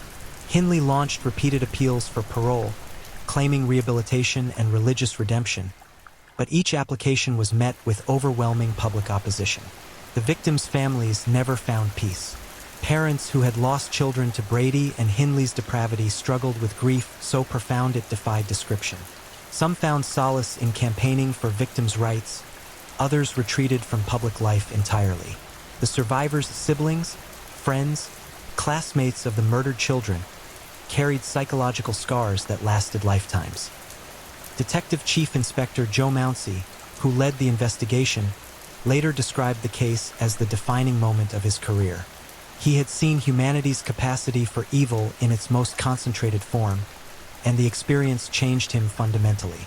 Many of the officers involved in the investigation required psychiatric treatment, their faith in human nature permanently damaged by what they had witnessed. The moors themselves became a pilgrimage site for the morbidly curious and a place of ongoing torment for the victims' families. Searches for Keith Bennett's remains continued sporadically for decades, each new tip or claim generating fresh waves of media attention and renewed anguish for his surviving relatives. Ian Brady died in Ashworth Hospital in 2017, taking many of his secrets to the grave. He never revealed the exact location of Keith Bennett's burial site, his final act of cruelty against a family that had suffered for over 50 years. Myra Hindley had died in prison in 2002, her requests for parole consistently denied by successive Home Secretaries who recognized that some crimes are simply unforgivable. The Moors murders remain Britain's most notorious serial killing case, a benchmark of evil against which all subsequent crimes are measured. The case files continue to be studied by criminologists, psychologists, and law enforcement professionals seeking to understand how ordinary people can become instruments of such extraordinary evil. But perhaps the most disturbing legacy of Brady and Hindley's crimes is the knowledge they forced upon British society that monsters are real, that they walk among us wearing human faces, and that the capacity for evil exists in the most unlikely places. The Moors have returned to their natural state, but the darkness that Brady and Hindley brought to them can never be fully erased. 5 children went to play on Manchester streets in the 1960s but never came home. Their names, Pauline Reed, John Kilbride, Keith Bennett, Leslie and Downey, and Edward Evans, are forever linked with the worst crime in British history. They were stolen from life by 2 people who saw them not as human beings but as raw material for their sick fantasies. The Moors' murders ended more than half a century ago, but their impact continues to reverberate through British society. They remain a stark reminder that evil is not abstract or distant. It can emerge from the most ordinary circumstances and inflict damage that echoes through generations. The monsters are gone, but their legacy endures. And somewhere on Saddleworth Moor, Keith Bennett still waits to be found. His final rest denied by the cruelty of those who destroyed so many innocent lives for nothing more than their own twisted pleasure. This is the story of the Moors' murders, a testament to human evil and a warning that must never be forgotten. Story 3. The Moorhouse Murders, when evil found its perfect partner. In the suffocating heat of an Australian summer, a nondescript house at 3 Moorhouse Street in Willagee became the epicenter of unthinkable horror. Behind its weathered brick walls and sun-bleached curtains, a couple's twisted love story was written in blood, terror, and screams that neighbors would later swear still echo through the night air. This is not just another tale of criminal madness. This is the chilling account of how 2 damaged souls found each other and created a killing machine so methodical, so ruthlessly efficient, that it would leave an entire nation questioning how such monsters could walk among us undetected. David and Catherine Burney didn't just commit murder. They orchestrated a symphony of suffering that would claim 5 innocent lives and traumatize a community forever. Their reign of terror lasted only 5 weeks, but in that brief window, they transformed from troubled individuals into Australia's most notorious killing couple. Predators who hunted together, killed together, and almost escaped justice together. What you're about to discover will crawl under your skin and take residence in your darkest nightmares. This is the story of the Morehouse murders, where love became poison, and a suburban home became a chamber of horrors that would redefine the meaning of evil itself. The scorching Perth sun beat down mercilessly on the cracked asphalt of Morehouse Street, casting long, ominous shadows between the modest weatherboard houses that lined this working-class neighborhood. It was October 1986, and beneath the veneer of suburban normalcy, something sinister was already stirring in the depths of house number 3, a dwelling that would soon become synonymous with Australia's darkest criminal chapter. David John Burney, 34 years old, possessed the kind of unremarkable appearance that allowed predators to blend seamlessly into society's fabric. Medium height, thinning brown hair, and pale blue eyes that held an unsettling emptiness, the kind of void that seemed to absorb light rather than reflect it. His face, weathered by years of manual labor and inner torment, bore the permanent scowl of a man who harbored resentments as deep as open graves. But it was his hands that told the real story. Calloused, stained with motor oil and something darker, they were the hands of a mechanic, a laborer, a man who understood the intimate mechanics of taking things apart. These same hands had already learned the terrible satisfaction of destruction, though the full extent of their capability remained hidden beneath layers of carefully constructed normalcy. Catherine Margaret Burney, at 35, was David's perfect complement in the most horrifying sense imaginable. Where David was brooding and explosive, Catherine possessed a chilling composure that made her arguably more dangerous than her male counterpart. Her appearance was deceptively ordinary, shoulder-length blonde hair, average build, unremarkable features that wouldn't warrant a second glance in a crowd. But her eyes, those pale, calculating eyes, held a coldness that seemed to freeze the very air around her. Catherine's smile was perhaps her most disturbing feature.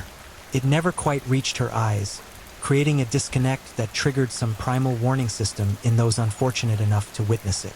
This was the smile of a predator who had learned to mimic human warmth while harboring something fundamentally inhuman beneath the surface.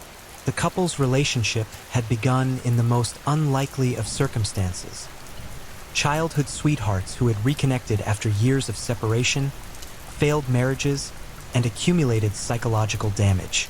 Their reunion in 1985 was like 2 toxic chemicals finding each other after years in separate containers, creating a compound exponentially more dangerous than either element alone. David's childhood had been a masterclass in dysfunction. Born into a family where violence was currency and neglect was the norm, he learned early that power came from inflicting pain and fear. His father's belt had taught him the language of brutality, while his mother's emotional absence had left him desperately craving control over others. By adolescence, David had already begun his criminal education, starting with petty theft and gradually escalating to more serious offenses. The juvenile detention centers and reform schools that punctuated David's youth weren't correctional facilities. They were universities of criminal behavior, places where damaged boys learned to become dangerous men. David absorbed every lesson with the dedication of a star pupil, mastering the art of manipulation, intimidation, and violence with frightening efficiency. Catherine's path to darkness was more insidious, carved by psychological wounds that festered in the shadows of apparent normalcy. Her childhood trauma had manifested differently than David's explosive anger. Hers was a cold, calculating response to powerlessness. Where David lashed out, Catherine learned to internalize, to plan, to wait for the perfect moment to strike back at a world that had shown her cruelty. Her first marriage had been an attempt at conventional life, but convention couldn't contain the darkness growing within her.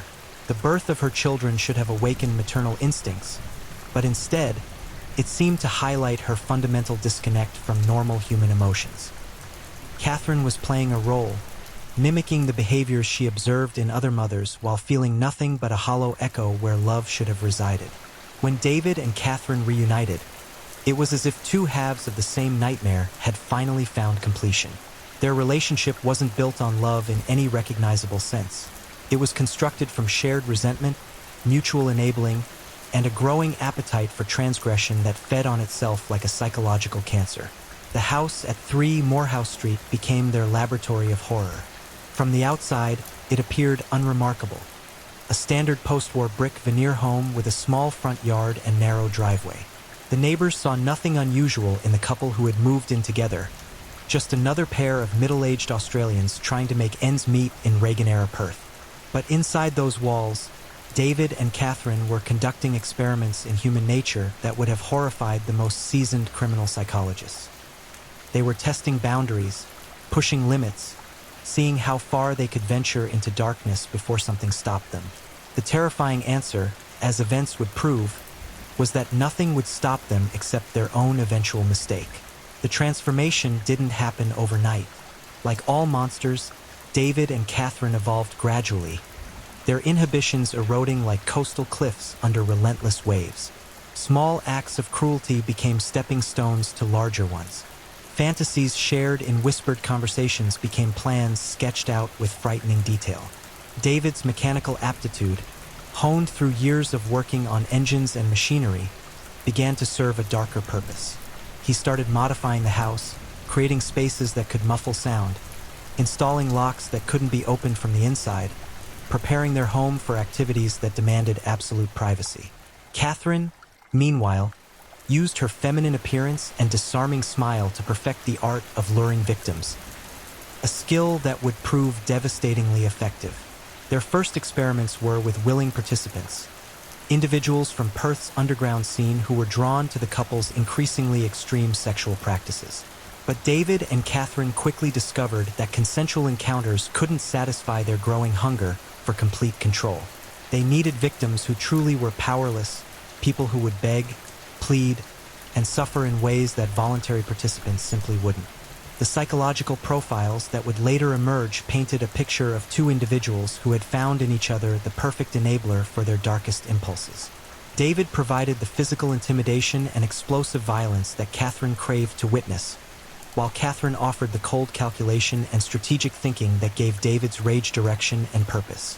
By the spring of 1986, their practice sessions had evolved into detailed planning for actual abductions.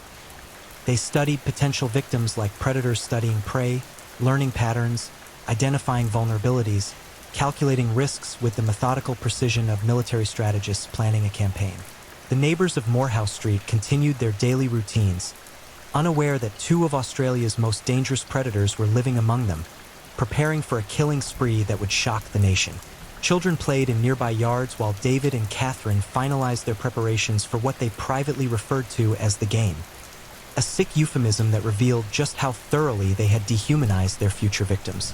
Catherine's role as the primary hunter was carefully cultivated. Her appearance as a harmless middle-aged woman made her the perfect lure for young people who might be suspicious of David's more obviously threatening demeanor. She practiced her approach, refining the story she would tell, the tone of voice she would use, the body language that would make potential victims lower their guard just long enough for David to spring his trap. The tools of their trade were assembled with chilling efficiency. Rope, knives, chains, and other implements of torture were collected and organized like a surgeon's instruments before a complex operation. David's mechanical skills were put to work creating devices designed specifically for restraint and intimidation, each one crafted with the loving attention to detail of an artisan perfecting his craft. As October 1986 dawned, David and Catherine Burney stood on the threshold of a killing spree that would terrorize Western Australia and earn them a place in the annals of criminal history.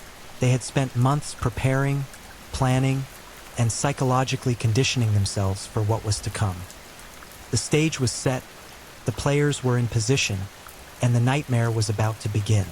In just a few short weeks, the house at 3 Morehouse Street would become the scene of horrors that would haunt investigators, traumatize families, and leave permanent scars on everyone unfortunate enough to become entangled in David and Catherine Burney's web of evil. The monsters were ready to feed, and Perth was about to discover what happened when two damaged souls found each other and decided that other people's lives were theirs to take. October 20th, 1986. The date would forever be seared into the collective memory of Perth as the beginning of 5 weeks that redefined the city's understanding of evil. As the sun dipped below the horizon, painting the sky in shades of crimson that seemed prophetic in hindsight, David and Catherine Burney began their methodical hunt for human prey. Mary Frances Nielsen, just 22 years old, became their first victim through a combination of tragic circumstances and calculated predation that showcased the Burneys' evolving killing methodology. Mary was a psychology student at the University of Western Australia, a young woman full of dreams and ambitions that would never see fulfillment. Her greatest misfortune was being in the wrong place at exactly the moment when two monsters decided to transform their violent fantasies into blood-soaked reality. The evening air carried an unseasonable chill as Mary made her way through the dimly lit streets near Sterling Highway, unaware that she was being watched by predators who had been stalking potential victims for weeks. Catherine Burney, playing her role to perfection, approached the young woman with the disarming smile that had been practiced and refined until it seemed genuine to unsuspecting eyes. "Excuse me, love." Catherine's voice carried just the right note of maternal concern mixed with helplessness. "I'm terribly lost, and my husband's waiting for me. Could you possibly help me find our car? I know it's around here somewhere, but these streets all look the same in the dark." Mary, raised with the kind of trusting nature that made her vulnerable to such calculated deception, didn't hesitate to offer assistance. The request seemed so ordinary, so innocuous. Just another middle-aged woman in need of help finding her way in an unfamiliar neighborhood. Mary had no way of knowing that Catherine's seemingly genuine distress was actually the carefully rehearsed opening move in a deadly game. As Catherine led Mary toward the dark sedan parked in the shadows between streetlights, David remained hidden, coiled like a spring loaded with lethal tension. His breathing was controlled, measured, each exhale a whispered countdown to the moment when politeness would transform into terror. When Mary bent to peer into the car window, trying to help locate Catherine's supposedly misplaced keys, David struck with the sudden violence of a predator that had been waiting its entire life for this moment. The chloroform-soaked rag pressed against Mary's face cut off her scream before it could fully form, reducing her desperate attempt to call for help to a muffled whimper that died in the empty street. David's mechanical knowledge had extended to understanding the precise application of chemicals. He knew exactly how much pressure to apply, how long to maintain contact, how to render a victim unconscious without killing them prematurely.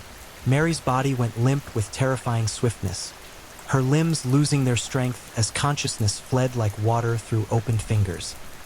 David and Catherine worked together with the efficiency of a well-oiled machine, lifting Mary's unconscious form into the back seat of their vehicle with movements that spoke of careful planning and perhaps even practice on unwilling participants who would never be found. The drive back to 3 Morehouse Street was conducted in an atmosphere of electric anticipation that crackled between the two killers like lightning seeking ground. Catherine's excitement was barely contained, manifesting in nervous laughter and compulsive adjustments to the rearview mirror as she watched their captives still form. David's knuckles were white on the steering wheel, his jaw clenched with the effort of maintaining control until they reached the privacy of their killing ground. When Mary began to regain consciousness, she found herself in what could only be described as a chamber of horrors that had once been an ordinary suburban bedroom. The windows had been covered with heavy blackout curtains that blocked every trace of natural light, creating an environment where time ceased to have meaning. The walls, once painted in cheerful colors, now seemed to absorb light and hope with equal efficiency. David had transformed this space with the same mechanical precision he applied to repairing engines, but his modifications served a far more sinister purpose. Heavy eye bolts had been screwed into the solid wall studs, each one tested to ensure it could support the weight of a struggling human being.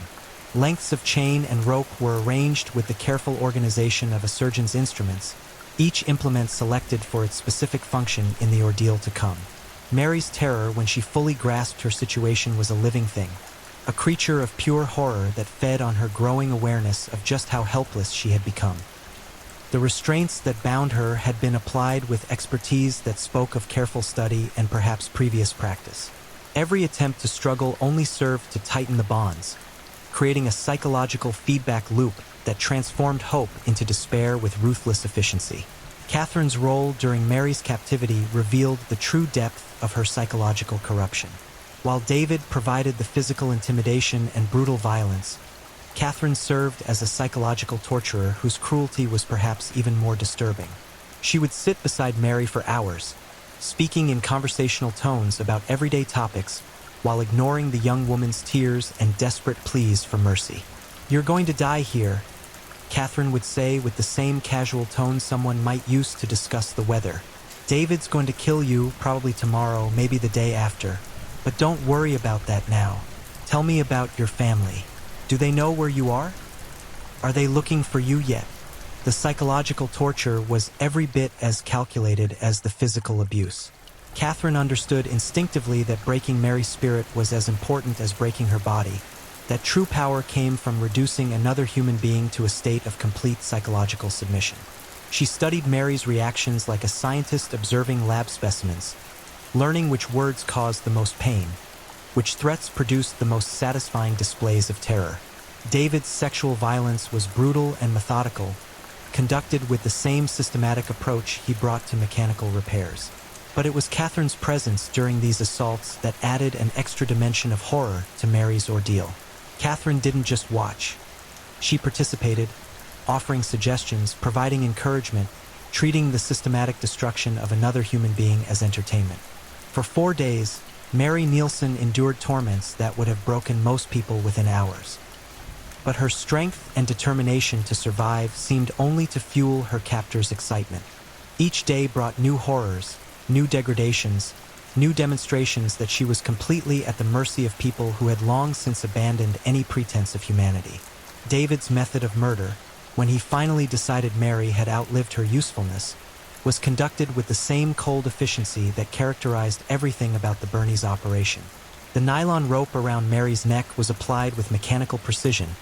The pressure increased gradually to prolong the experience for as long as possible. Catherine watched every moment, her pale eyes reflecting an excitement that was perhaps more disturbing than David's obvious arousal. Mary's body was disposed of with the same methodical planning that had characterized her abduction and murder.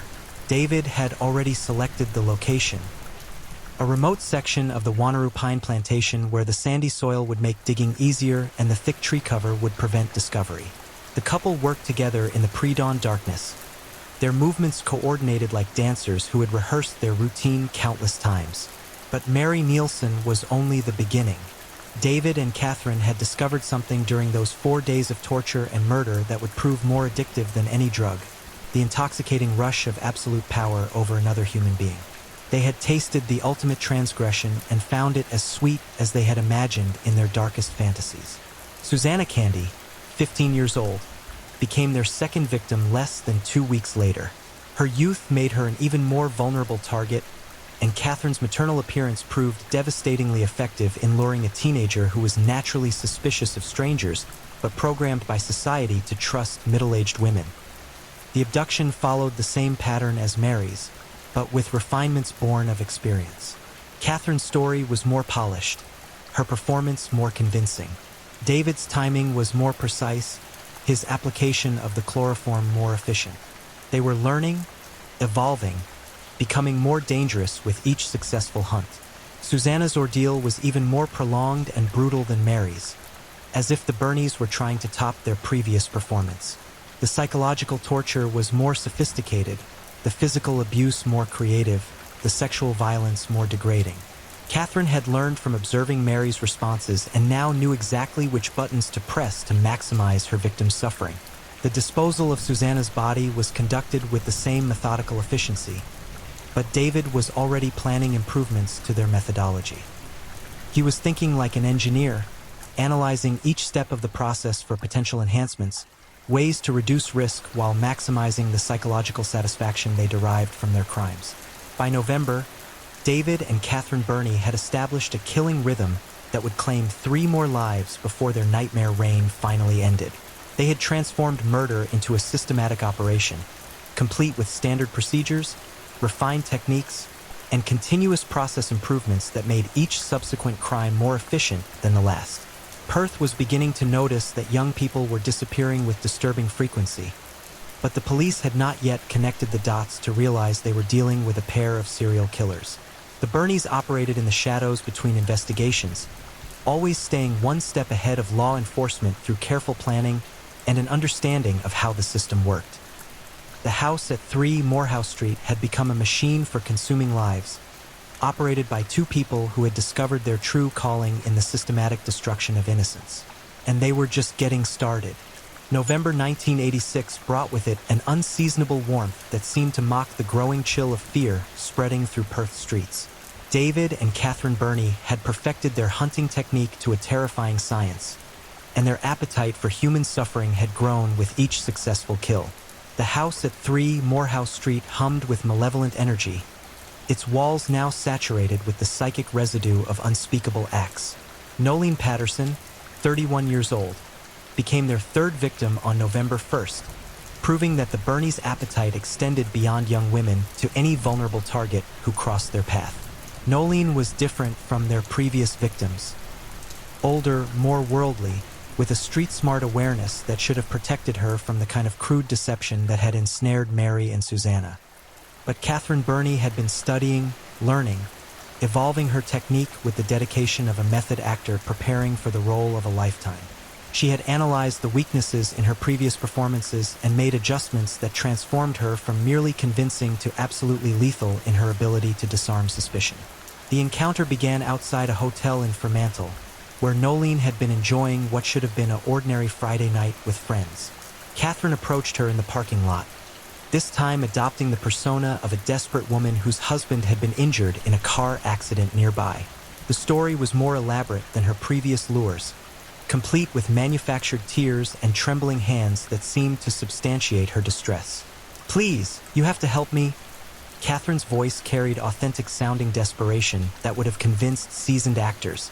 "My husband crashed his car just around the corner, and he's hurt badly.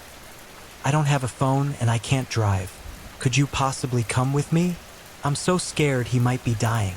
Nolene's compassionate nature overcame her street-smart instincts, a fatal miscalculation that demonstrated how effectively Catherine had learned to exploit basic human decency. The request seemed reasonable. Helping an injured person was a moral imperative that trumped personal safety concerns, especially when the person asking for help appeared to be a frightened middle-aged woman. As Catherine led Nolene toward the darkened street where David supposedly lay injured, she maintained a constant stream of nervous chatter designed to prevent her victim from thinking too clearly about the situation. "He was driving home from work, you know, and this other car just came out of nowhere. The sound when they hit, oh God, I keep hearing it over and over." David's ambush point had been selected with military precision. A narrow alley between 2 buildings provided perfect concealment while offering multiple escape routes if something went wrong. His timing had been honed through 3 previous successful abductions, and he struck with the sudden violence of a predator that had spent weeks studying its prey's habits. But Nolene didn't succumb to the chloroform as quickly as Mary and Susanna had. Her age and experience translated to a stronger survival instinct, and she fought back with a ferocity that caught David off guard. Her screams echoed off the alley walls before the chemical finally took effect, creating the first moment of genuine panic the Bernies had experienced in their killing career. Catherine's reaction to this deviation from their standard script revealed another layer of her psychological corruption. Rather than showing concern about the potential for discovery, she seemed excited by the added danger, thrilled by the possibility that their carefully laid plans might be disrupted.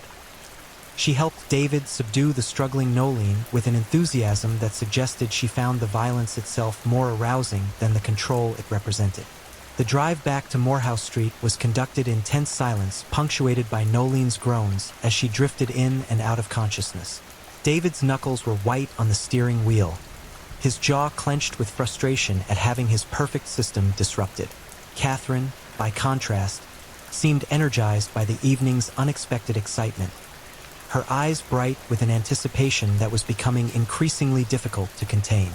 Nolene's captivity marked a significant escalation in the Bernies' methodology.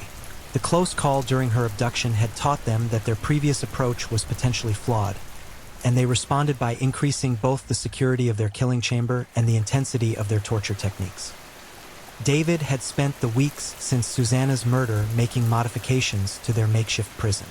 Additional restraint points had been installed, soundproofing materials had been added to the walls, and escape routes had been completely eliminated. The room now resembled something from a medieval dungeon, equipped with devices designed specifically for prolonging suffering while preventing any possibility of rescue or escape.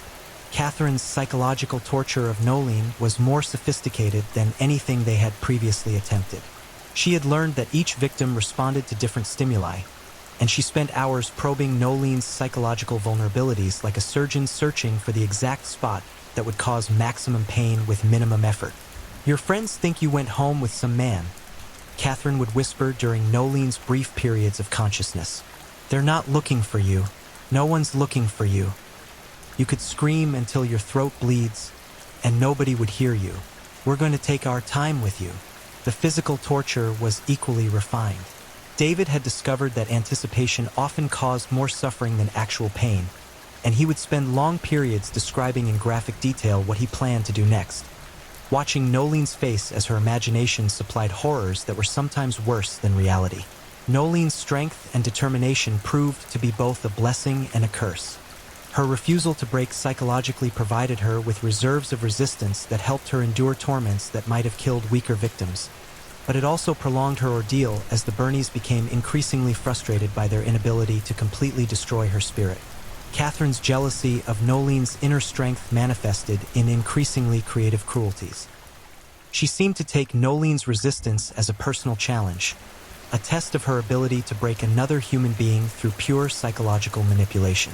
The battle of wills between captor and victim became an obsession that consumed Catherine's every waking moment. David's sexual violence had evolved into something that transcended mere physical assault. He had learned to read his victims' responses with disturbing accuracy, knowing exactly when to increase pressure and when to provide brief respites that made subsequent torments even more devastating. His mechanical approach to rape had become a finely tuned instrument of destruction. After 6 days of torture, Nolene Patterson was murdered with the same methodical efficiency that had characterized her captivity. But David's killing technique had been refined through experience, and Nolene's death was more prolonged and elaborate than those of Mary or Susanna. Catherine watched every moment with the focused attention of a student studying for final examinations. The disposal of Nolene's body followed their established pattern, but with modifications born of growing confidence and experience. David had identified additional burial sites in the Wanneroo Pine Plantation, creating a killing field that would eventually contain enough bodies to supply a small war. His efficiency at digging graves had improved to the point where he could prepare a final resting place in less than an hour, even in the sandy soil that characterized the plantation. Denise Brown, 21 years old, became their fourth victim on November 5th, just 4 days after Nolene's murder. The short interval between kills suggested that the Bernies' appetite for murder was accelerating, driven by a psychological hunger that seemed to grow stronger with each feeding. Denise was a computer operator whose normal caution had been eroded by a few drinks at a Fremantle nightclub. Catherine's approach was even more refined than before, incorporating lessons learned from each previous abduction. This time, she posed as a woman whose car had broken down, appealing to Denise's sense of feminine solidarity in a way that circumvented the young woman's natural suspicion of strangers. The abduction proceeded flawlessly, with David's timing so precise that Denise was unconscious and in the back seat of their car before she fully grasped what was happening. The Bernies had achieved a level of operational efficiency that would have impressed military special forces, transforming the random act of murder into a systematic process with documented procedures and measurable outcomes. Denise's ordeal was perhaps the most brutal yet, as if the Bernies were competing with themselves to see how far they could push the boundaries of human suffering. Catherine's psychological torture had evolved into a sophisticated system of manipulation that broke down Denise's sense of identity piece by piece, leaving her uncertain about the most basic facts of her own existence. David's physical abuse incorporated techniques learned from previous victims, creating a taxonomy of torment that was both comprehensive and terrifyingly efficient. He had discovered that certain combinations of pain and pleasure created psychological responses that were more devastating than simple brutality, and he applied this knowledge with the methodical precision of a researcher conducting controlled experiments. But it was Catherine's presence during these sessions that elevated the horror to truly nightmarish levels. She didn't simply watch the torture. She directed it, suggesting refinements and modifications like a conductor leading an orchestra of suffering. Her ability to remain calm and analytical while observing unspeakable cruelty suggested a level of psychological disconnection that was perhaps more terrifying than David's obvious sadism. Denise Brown's murder, after 5 days of captivity, was conducted with ceremonial precision that suggested the Bernies were beginning to view their kills as religious experiences rather than simple crimes. Catherine's excitement during the strangulation was so obvious that even David seemed disturbed by her reaction, though not disturbed enough to reconsider their path. The burial of Denise's body in the Wanneroo plantation completed what was becoming a ritualized cycle of hunt, capture, torture, kill, and dispose. But the Bernies were already planning their next hunt before Denise's grave had been completely filled, their appetite for murder having grown beyond their ability to satisfy it through conventional means. Helen Scott, 16 years old, would become their final victim on November 9th, though neither David nor Catherine realized at the time that their killing spree was about to come to an abrupt and permanent end. Helen's youth made her the most vulnerable target they had selected, and Catherine's maternal appearance proved devastatingly effective in overcoming the teenager's natural caution around strangers. But Helen Scott's abduction would set in motion the chain of events that would finally bring the Morehouse murders to an end, though not before she endured the same systematic torture that had claimed for previous victims. The house at 3 Morehouse Street was about to claim its final victim, and David and Catherine Burney were about to discover that even the most carefully planned killing machine could be brought down by a single moment of carelessness. The nightmare was approaching its climax, but Perth didn't know it yet. The Burneys seemed unstoppable, their system perfected, their appetite insatiable. But every monster eventually makes a mistake, and theirs was about to change everything. November 9th, 1986, dawned with the kind of crystalline clarity that made Perth's sky look like polished glass stretched over a city that had no idea it was about to witness the end of one of Australia's most horrific killing sprees. The Burneys woke that morning with the satisfied exhaustion of predators who had been feeding regularly, their psychological hunger temporarily sated, but already beginning to stir again like some insatiable creature demanding fresh nourishment. Helen Scott, just 16 years old, was walking home from a friend's house when fate placed her directly in the path of 2 monsters who had perfected the art of transforming ordinary teenagers into victims of unthinkable horror.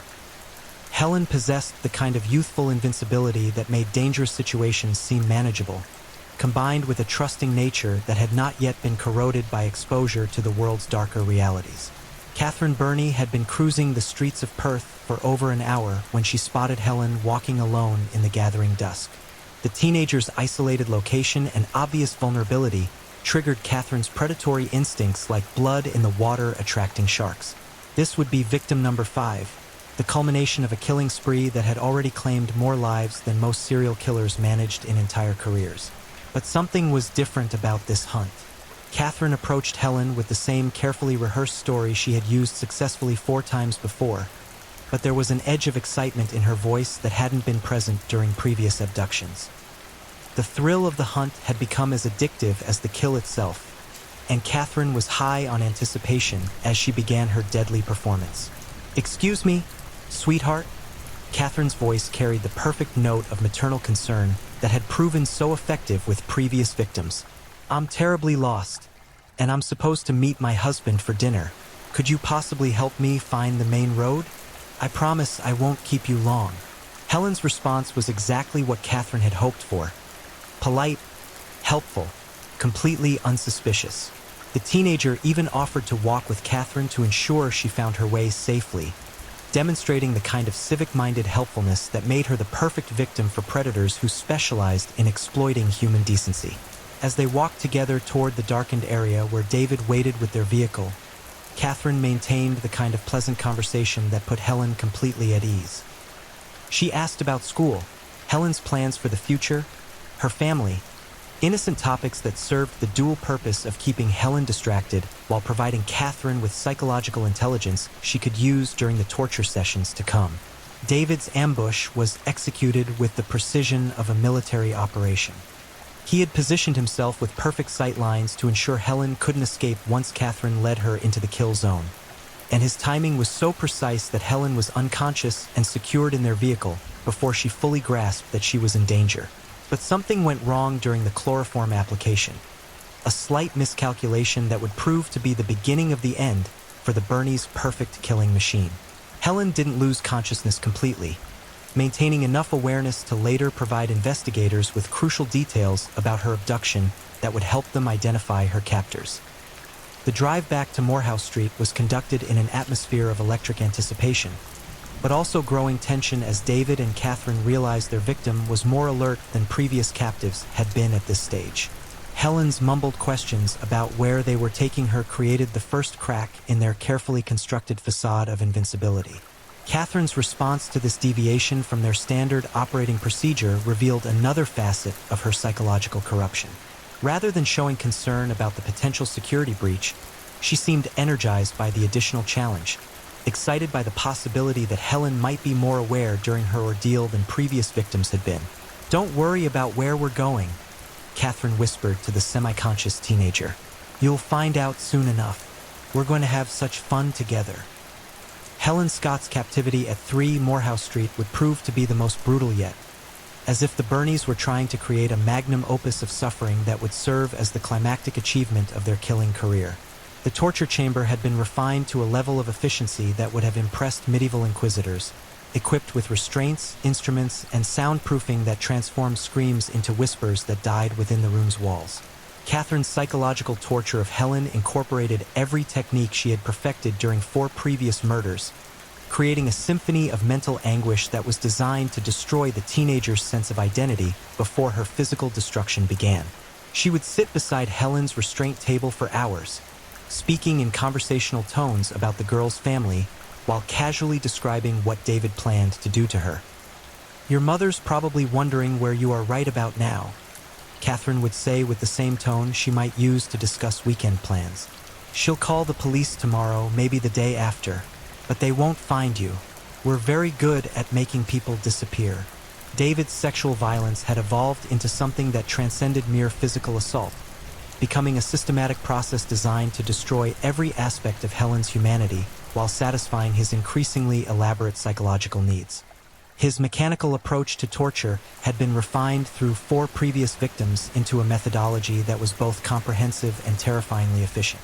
But Helen Scott possessed something that her predecessors had lacked, a combination of inner strength and desperate cunning that would ultimately prove to be the Bernie's undoing. While enduring torments that had broken for previous victims, Helen was quietly studying her captors, memorizing details, looking for weaknesses in their system that she might exploit. The teenager's determination to survive was matched by an analytical mind that continued functioning even under extreme duress. She noticed that Catherine became careless when excited, that David's attention wandered during certain activities, that their confidence in their own invincibility had made them slightly less vigilant than they had been during earlier murders. Catherine's jealousy of Helen's resilience manifested in increasingly creative cruelties, as if the teenager's refusal to break completely was a personal insult that demanded ever more elaborate responses. The psychological battle between captor and victim became an obsession that consumed Catherine's every waking moment, blinding her to the possibility that her victim might be planning rather than simply enduring. After 3 days of systematic torture, something unprecedented happened. Helen Scott managed to convince her captors that she had been completely broken, that her spirit was so thoroughly destroyed that she posed no threat of escape or resistance. It was a performance worthy of the finest actors, requiring her to suppress every survival instinct while projecting the image of total psychological collapse. David and Catherine, intoxicated by their apparent success in breaking another victim, made the fatal mistake of becoming complacent in their security procedures. On November 12th, while David was at work and Catherine had briefly left the house to run errands, Helen managed to work free of her restraints and escape through a window that had been left unlocked, the first significant error in the Bernie's otherwise flawless operational security. Helen's escape should have been impossible. The room had been specifically designed to prevent such an eventuality, with multiple redundant security measures that should have made freedom unthinkable. But desperation had given Helen strength that surprised even her, and Catherine's overconfidence had created the tiny window of opportunity that the teenager needed. Running through the streets of Willagee in broad daylight, Helen Scott was a vision of horror that stopped traffic and sent pedestrians scrambling for their phones. Her condition told a story that needed no words. The bruises, the obvious signs of sexual assault, the wild-eyed terror of someone who had stared into the abyss and somehow managed to climb back out. The first police officers to respond to the emergency calls found Helen in a state of shock so profound that she was initially unable to provide coherent information about her ordeal. But as medical professionals worked to stabilize her condition, fragments of her story began to emerge. Details about a house on Morehouse Street, descriptions of her captors, evidence of systematic torture that made seasoned investigators physically ill. Detective Paul Ferguson, who would later become the public face of the Morehouse murders investigation, arrived at the hospital to find Helen Scott in a condition that challenged his 20-year career's worth of experience with violent crime. The teenager's injuries told a story of systematic brutality that exceeded anything in the department's files, suggesting that Perth was dealing with killers whose psychological corruption was unprecedented in Australian criminal history. Helen's description of her captors was remarkably detailed for someone who had endured 3 days of torture. Her recollection of the house's interior, the specific modifications that had been made to create a torture chamber, and the personalities of David and Catherine Burney provided investigators with a roadmap that led directly to 3 Morehouse Street. The police response was swift and overwhelming. Within hours of Helen's escape, tactical units had surrounded the Burney residence, expecting to encounter armed and dangerous suspects who might resist arrest with deadly force. The siege mentality that gripped the operation reflected the investigators' growing understanding that they were dealing with killers whose capacity for violence was virtually unlimited. David Burney was arrested at his workplace, caught completely off guard by the sudden appearance of armed police who had learned enough from Helen's testimony to know exactly how dangerous he was. His shock at being discovered was evident. The perfect killing machine he and Catherine had constructed was supposed to be foolproof, designed to operate indefinitely without detection. Catherine Burney's arrest at the Morehouse Street house was more dramatic, involving a standoff that lasted several hours as she barricaded herself inside the torture chamber where so many victims had met their deaths. Her final act of defiance was attempting to destroy evidence that might link her to the murders, though investigators would later discover that the physical evidence was so overwhelming that her efforts were largely futile. The search of 3 Morehouse Street revealed a chamber of horrors that exceeded the worst fears of investigators who thought they had seen everything in their careers. The modifications David had made to create the perfect killing room demonstrated a level of mechanical ingenuity that was as impressive as it was horrifying. Every detail had been planned and executed with precision that spoke of months of careful preparation. But it was the personal items recovered from the house that provided the most damning evidence of the Burneys' guilt. Jewelry, identification cards, and clothing belonging to the victims created a timeline of murder that investigators could follow like breadcrumbs leading through a forest of human evil. Each item told a story of a life cut short, a family destroyed, a future erased by 2 people who had chosen to make other human beings their playthings. The confession process was unlike anything in Australian legal history. David Burney, when confronted with overwhelming evidence of his crimes, seemed almost relieved to finally discuss the systematic torture and murder that had consumed his life for the past 5 weeks. His mechanical approach to describing the killings was perhaps more disturbing than emotional breakdown would have been, suggesting a level of psychological disconnection that challenged conventional understanding of human nature. Catherine Burney's confession was more theatrical, punctuated by tears and claims of victimization that rang hollow against the evidence of her active participation in torture and murder.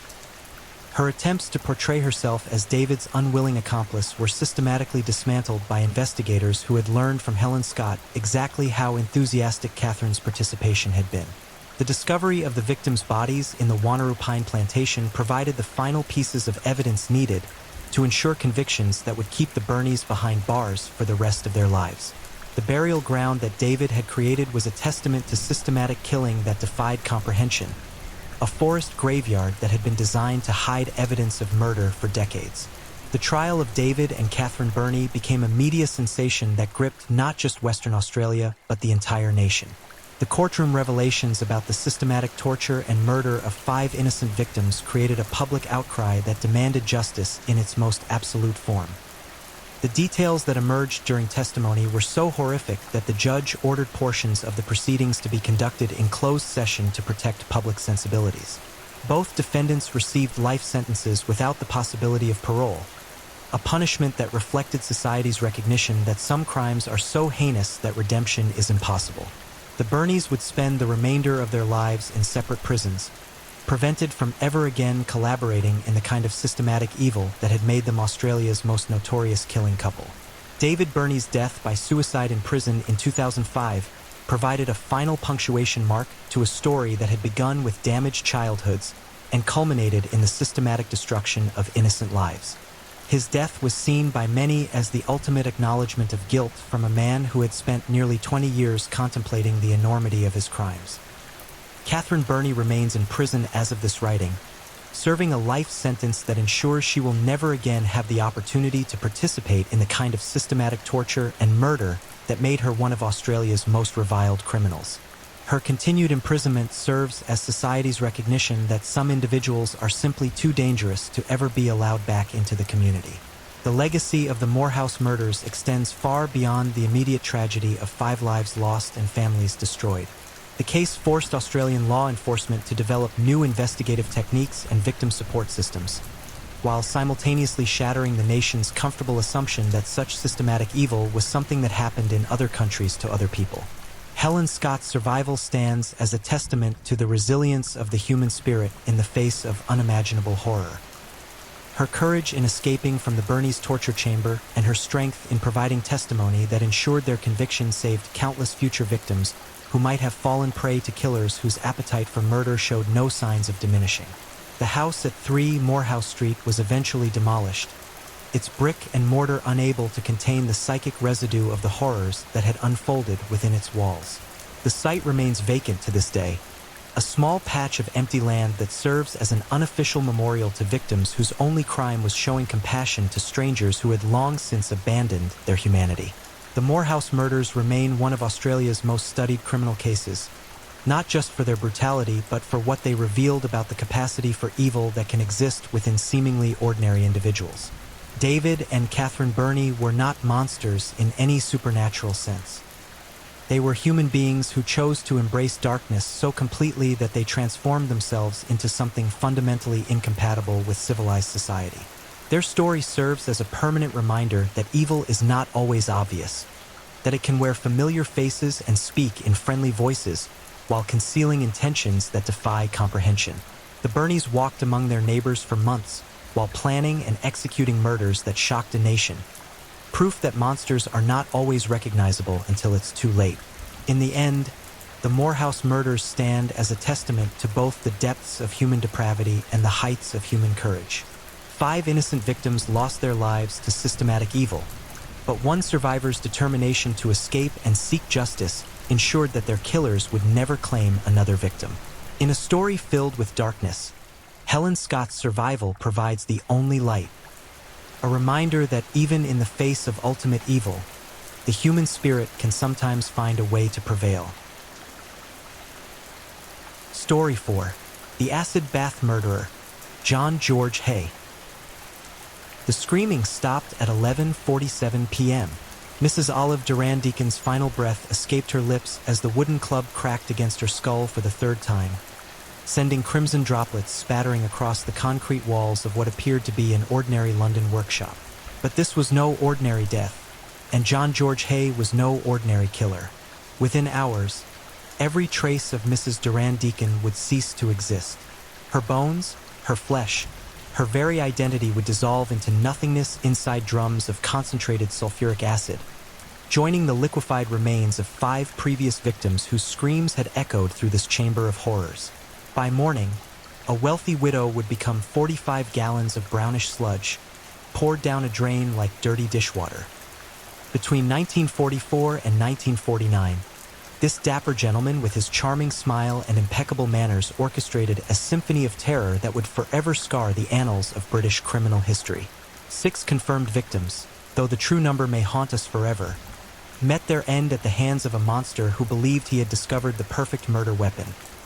Acid so corrosive it could erase a human being from existence itself. Welcome to the twisted world of John George Hay, the acid bath murderer, where greed became genocide, and where the pursuit of wealth transformed an ordinary man into a predator so vile, so calculating, so utterly without conscience, that even seasoned detectives would wake screaming from nightmares for decades to come. The genesis of evil rarely announces itself with fanfare. Instead, it creeps through the shadows of ordinary lives, festering in the dark corners of seemingly normal childhoods until it emerges, fully formed and ravenous, to terrorize the innocent. Such was the case with John George Hay, born on July 24, 1909, in the grimy industrial town of Stamford, Lincolnshire, a child whose destiny would be written in acid and blood.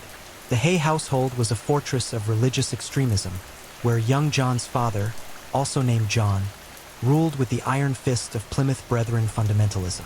The walls of their modest home echoed with the thunderous proclamations of biblical vengeance, creating an atmosphere so suffocatingly pious that it seemed to squeeze the very breath from the air. Emily Hay, John's mother, was equally devoted to their austere faith, her days consumed by prayer and her nights haunted by visions of divine retribution. In this claustrophobic environment of religious fanaticism, young John learned his first lessons in deception. The Plymouth Brethren demanded absolute isolation from the outside world. No newspapers, no radio, no contact with those they deemed unclean. Television was the devil's window, music was Satan's siren call, and laughter itself was suspect. The boy who would grow up to dissolve human beings in acid first learned to dissolve his own identity in the corrosive bath of religious extremism. But even in this sterile, joyless existence, signs of the monster-to-be began to emerge like poisonous flowers blooming in contaminated soil. Young John displayed an unsettling fascination with the concept of transformation, not the spiritual metamorphosis preached by his parents, but the physical alteration of matter itself. He would spend hours in the family's small garden, conducting crude experiments with insects and small creatures, watching with detached curiosity as he subjected them to various forms of chemical torture.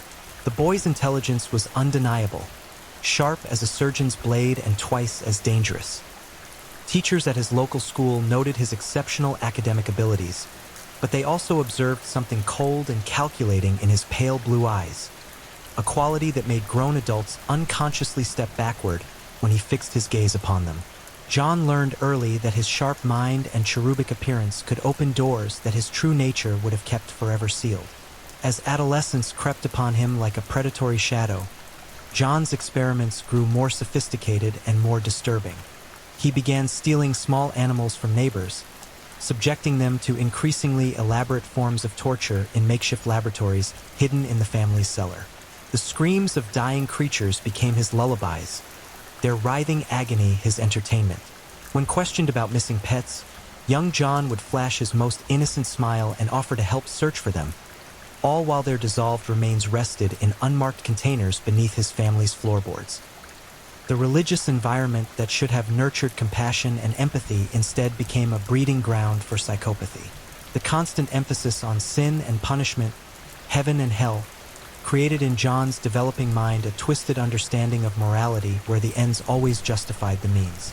If God could flood the earth and destroy countless innocents, if he could rain fire and brimstone upon cities, then surely a chosen individual could exercise similar divine judgment over lesser beings. High school brought new opportunities for John to refine his skills as a predator. He excelled in chemistry, displaying an almost supernatural understanding of acids and their properties. His teacher, Mr. Richardson, later recalled with a shudder how John would linger after class, asking increasingly specific questions about the corrosive effects of various chemical compounds. The boy seemed particularly fascinated by sulfuric acid, inquiring about its ability to dissolve organic matter, its industrial applications, and most chillingly, its effects on human tissue. He had this way of asking questions that made your skin crawl. Richardson would tell police investigators years later, his hands trembling as he recalled those after-school sessions. It wasn't just scientific curiosity. There was something hungry in his eyes, something that made you feel like prey. John's social interactions during this period revealed the sophisticated manipulation techniques that would later serve him so effectively in luring victims to their deaths. He could be charming when it suited his purposes, displaying a chameleon-like ability to become whatever others wanted him to be. To his teachers, he was the earnest, studious young man with a bright future. To his classmates, he was the helpful friend always willing to assist with homework or share his lunch. To his parents, he remained the obedient son who never questioned their rigid religious doctrines. But beneath these carefully crafted personas lurked something far more sinister. John had learned to compartmentalize his thoughts and emotions with surgical precision, keeping his darker impulses locked away in mental chambers that he could open and close at will. This psychological fragmentation would later allow him to commit acts of unspeakable horror while maintaining the facade of a respectable gentleman. The first hint of John's future criminal career emerged during his final year of high school when several students reported money missing from their lockers. The thefts were never officially solved, but those who knew John best began to notice his sudden acquisition of small luxuries. A new fountain pen here, an expensive book there, treats from the local sweet shop that his family's modest income could never have afforded. When confronted by his parents about these mysterious possessions, John displayed the silver tongue that would later talk 6 victims to their deaths.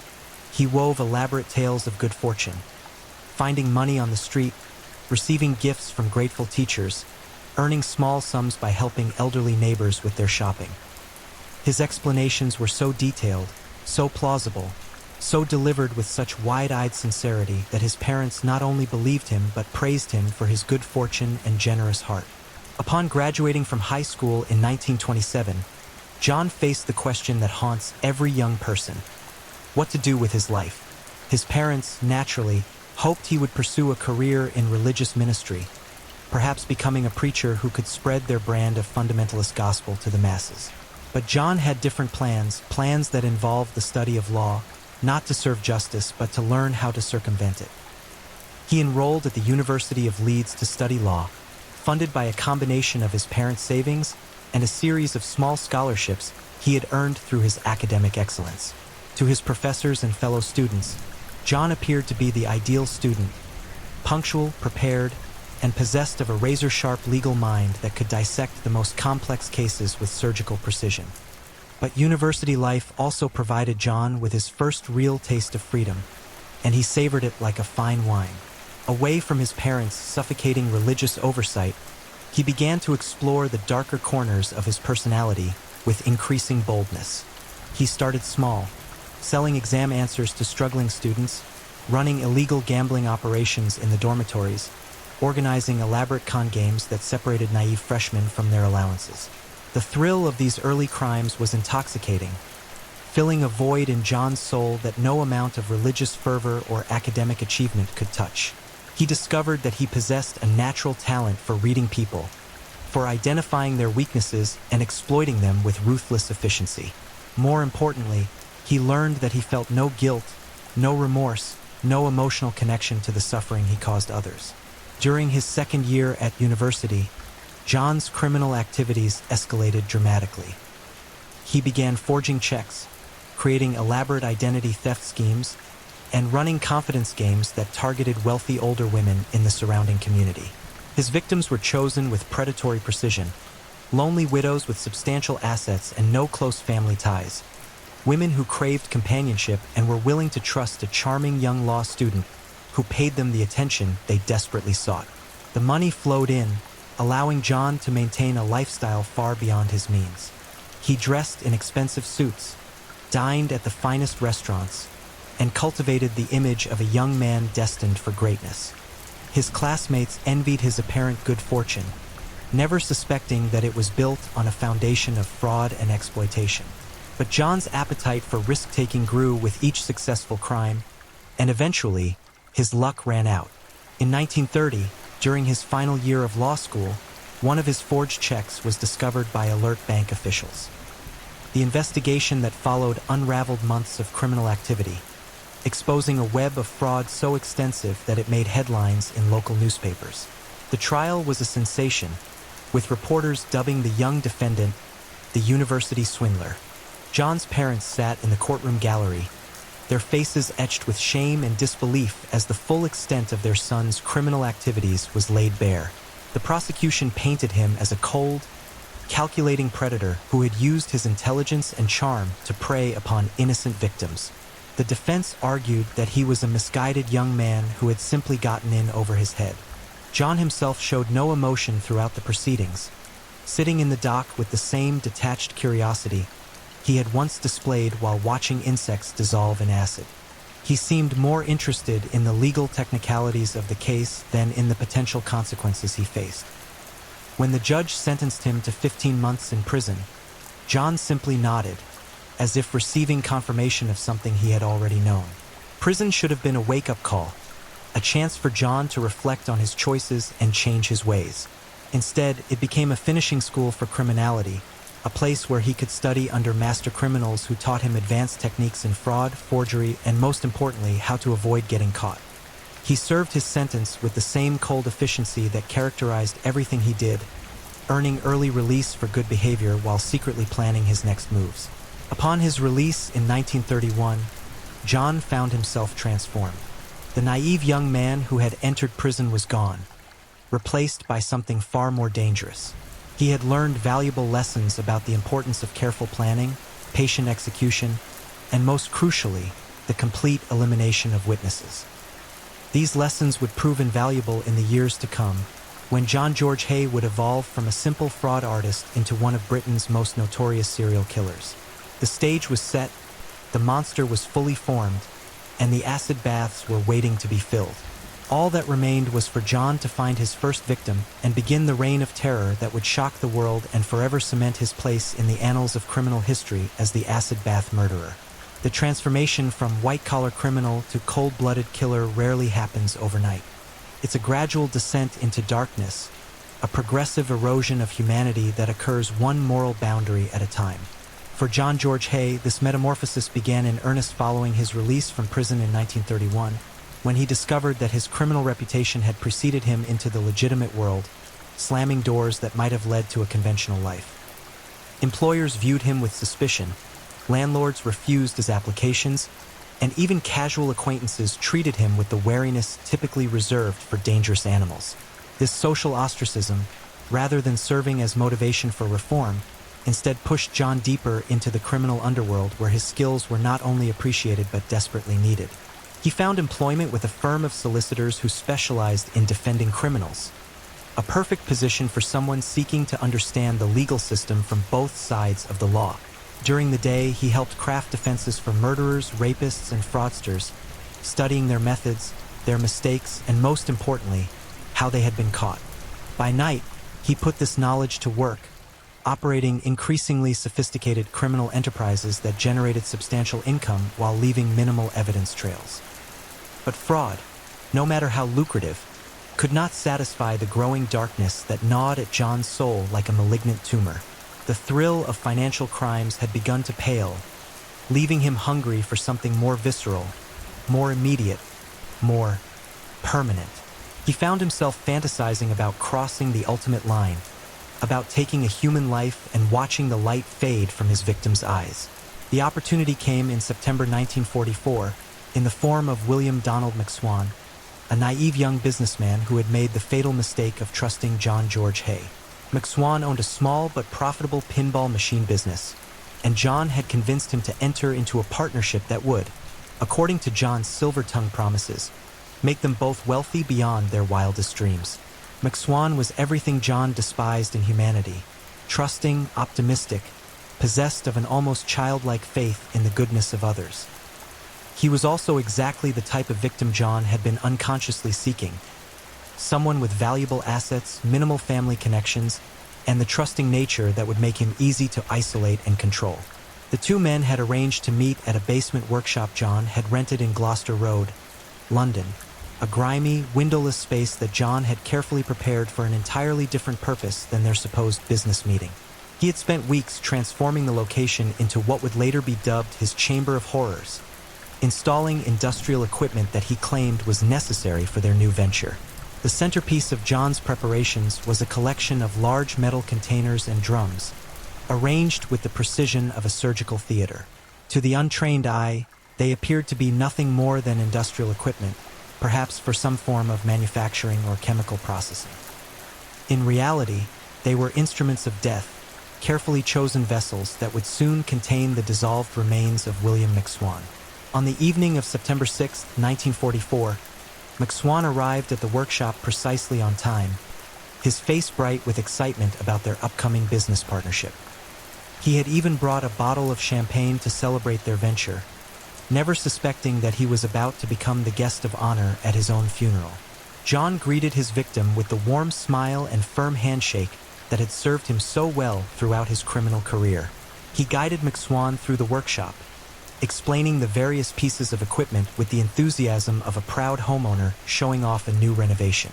McSwan listened with rapt attention, asking questions about production capacity, profit margins, and expansion possibilities. "You've really thought of everything, haven't you, John?" McSwan said, his voice filled with admiration as he examined one of the large metal drums. "This is going to make us both rich men." Those would be the last words William Donald McSwan ever spoke. The murder itself was swift and brutal, a sudden explosion of violence that shattered the pretense of their business meeting like glass hitting concrete. John had positioned himself behind McSwan as they examined the equipment, and when the moment was right, he struck with a heavy wooden club he had concealed behind one of the drums. The sound of the impact was sickening, a wet, hollow crack that echoed through the basement like thunder. McSwan's body crumpled to the floor, blood pooling beneath his shattered skull as his legs twitched in the involuntary spasms of approaching death. John stood over his victim, watching with clinical detachment as life ebbed away, feeling a rush of power unlike anything he had ever experienced.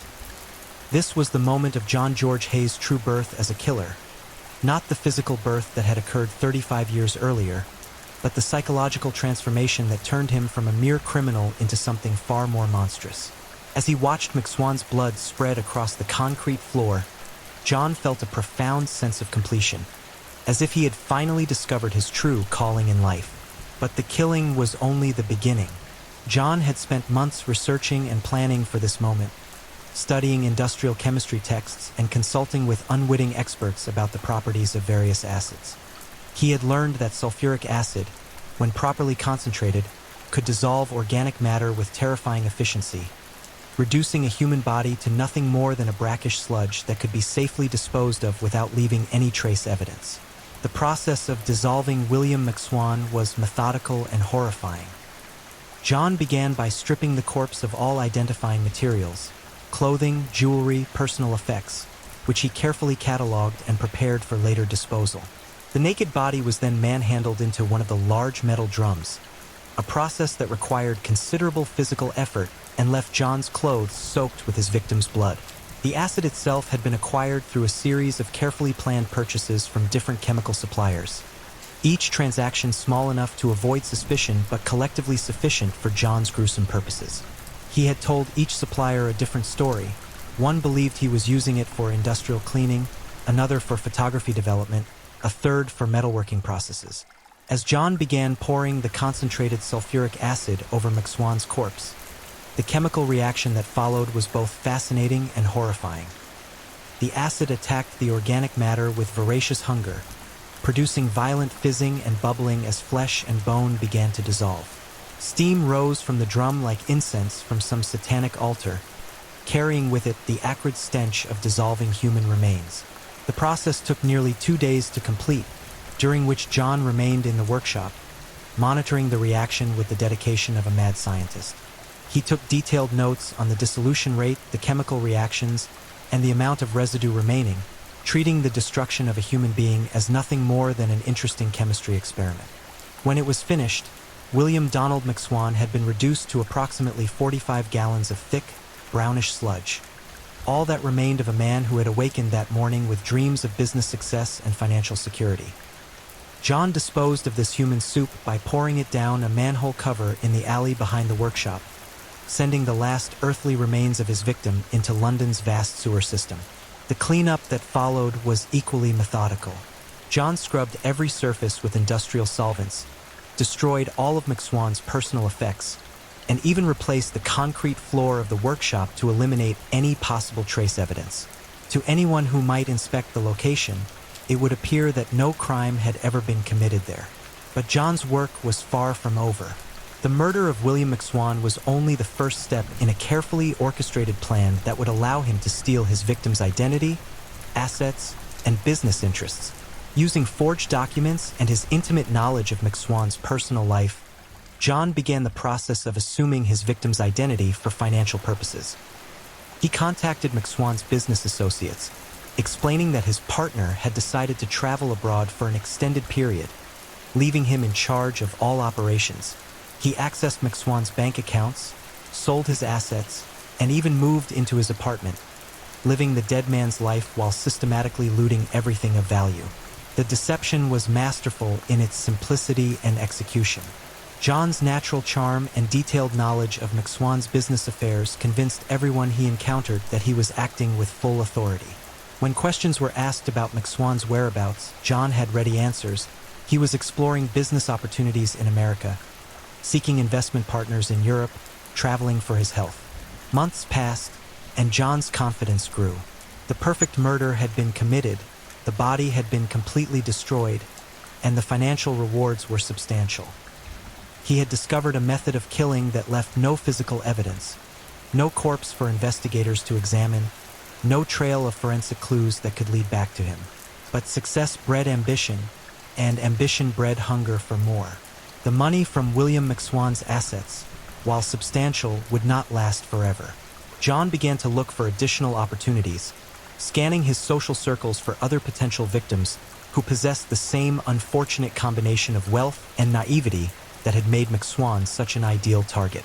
The psychological effects of his first murder were profound and disturbing. Rather than feeling guilt or remorse, John experienced what he would later describe as a sense of liberation, as if he had finally shed the last vestige of conventional morality that had been holding him back. The killing had awakened something primal and savage in his nature, a predatory instinct that demanded to be fed with increasing regularity.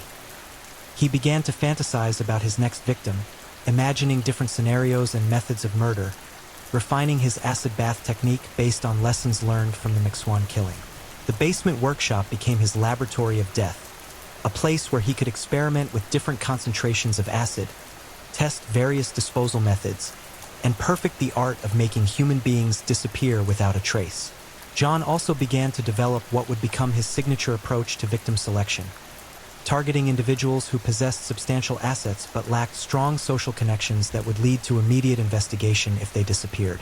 He became a student of human nature, learning to identify the lonely, the isolated, and the vulnerable with the same precision that a predator identifies the weak members of a herd. The success of the McSwan murder had taught John that he could literally get away with murder if he was careful, methodical, and patient.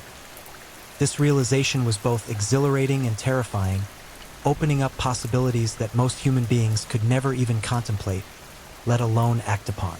As 1944 drew to a close, John George Hay had successfully completed his transformation from fraud artist to serial killer. He had tasted blood, perfected his method, and discovered a technique for murder that seemed foolproof. The stage was set for a killing spree that would terrorize London and cement his place in criminal history as one of Britain's most notorious serial killers. The acid baths were ready, the workshop was prepared, and John's appetite for murder was just beginning to be satisfied.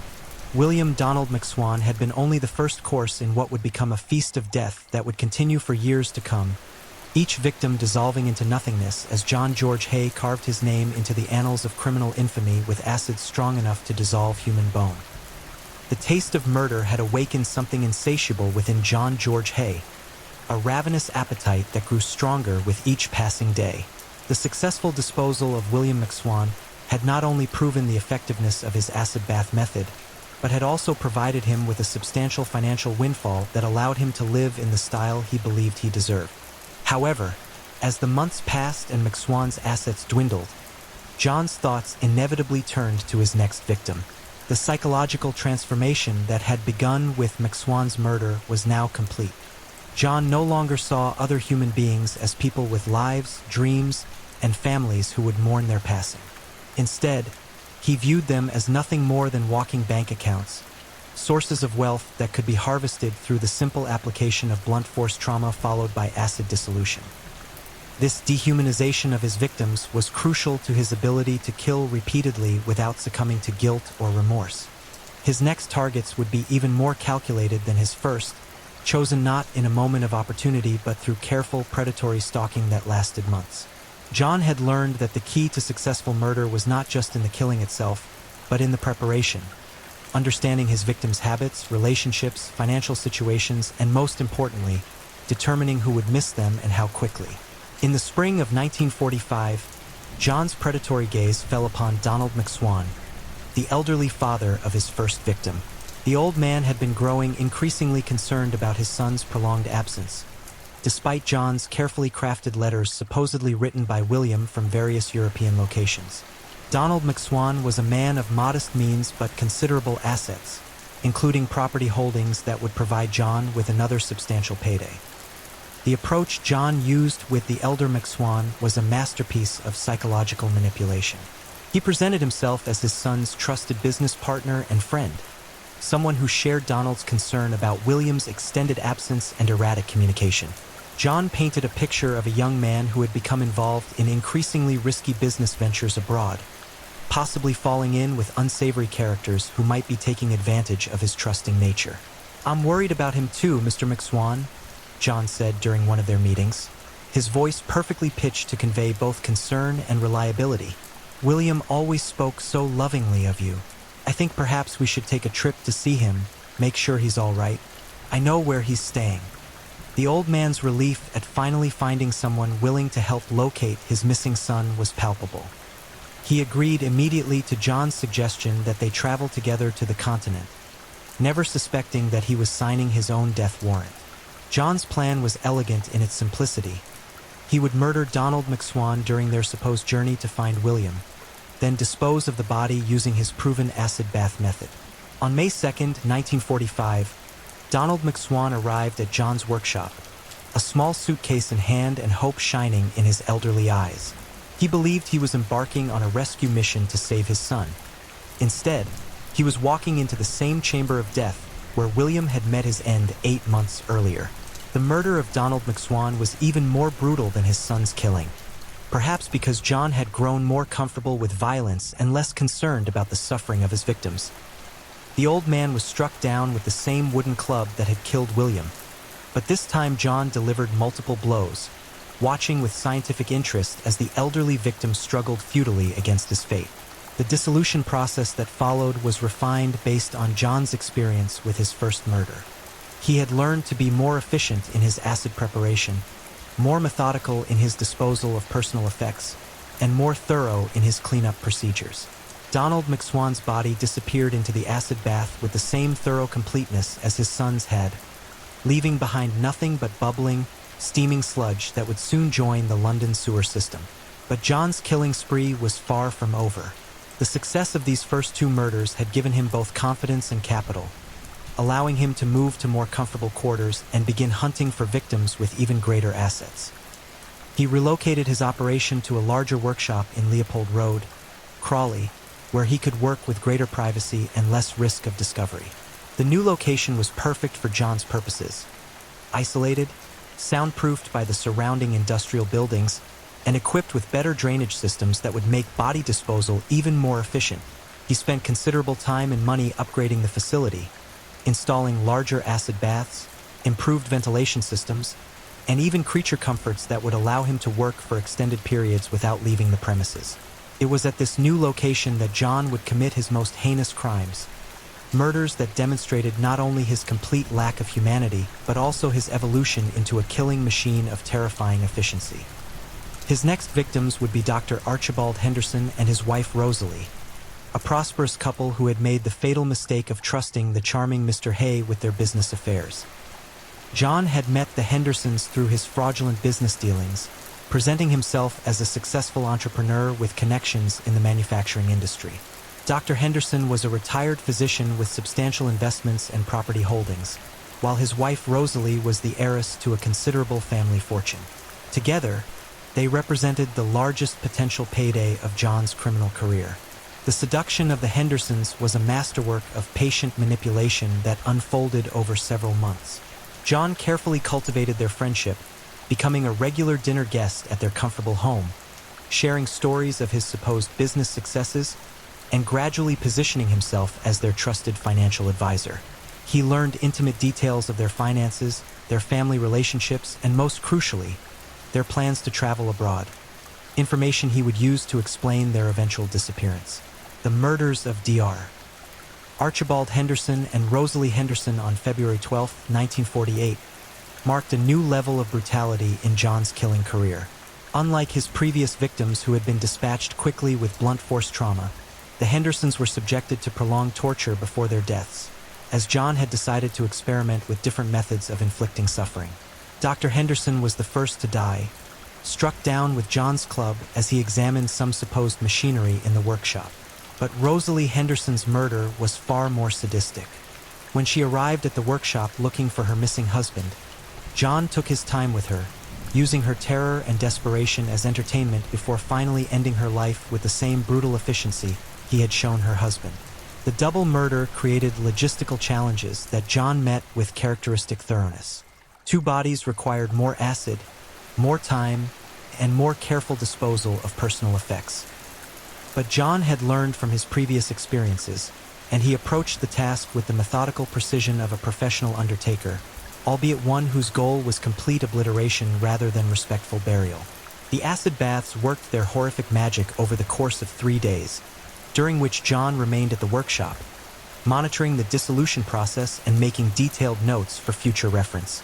He had become a connoisseur of death, studying the different rates at which various body parts dissolved, observing how the acid reacted to different types of tissue, and even experimenting with ways to accelerate the process. When it was finished, Dr. Archibald Henderson and his wife Rosalie had joined the ranks of John's previous victims, reduced to nothing more than acidic sludge that disappeared into London's sewers without leaving a trace. Their combined assets, which John systematically looted over the following months, provided him with enough money to live in luxury for years. But luxury was no longer John's primary motivation. The money, while welcome, was secondary to the intoxicating rush of power he felt when taking human lives. He had discovered that murder provided him with a high more potent than any drug, a sense of absolute control that made him feel godlike in his ability to grant or take life at will.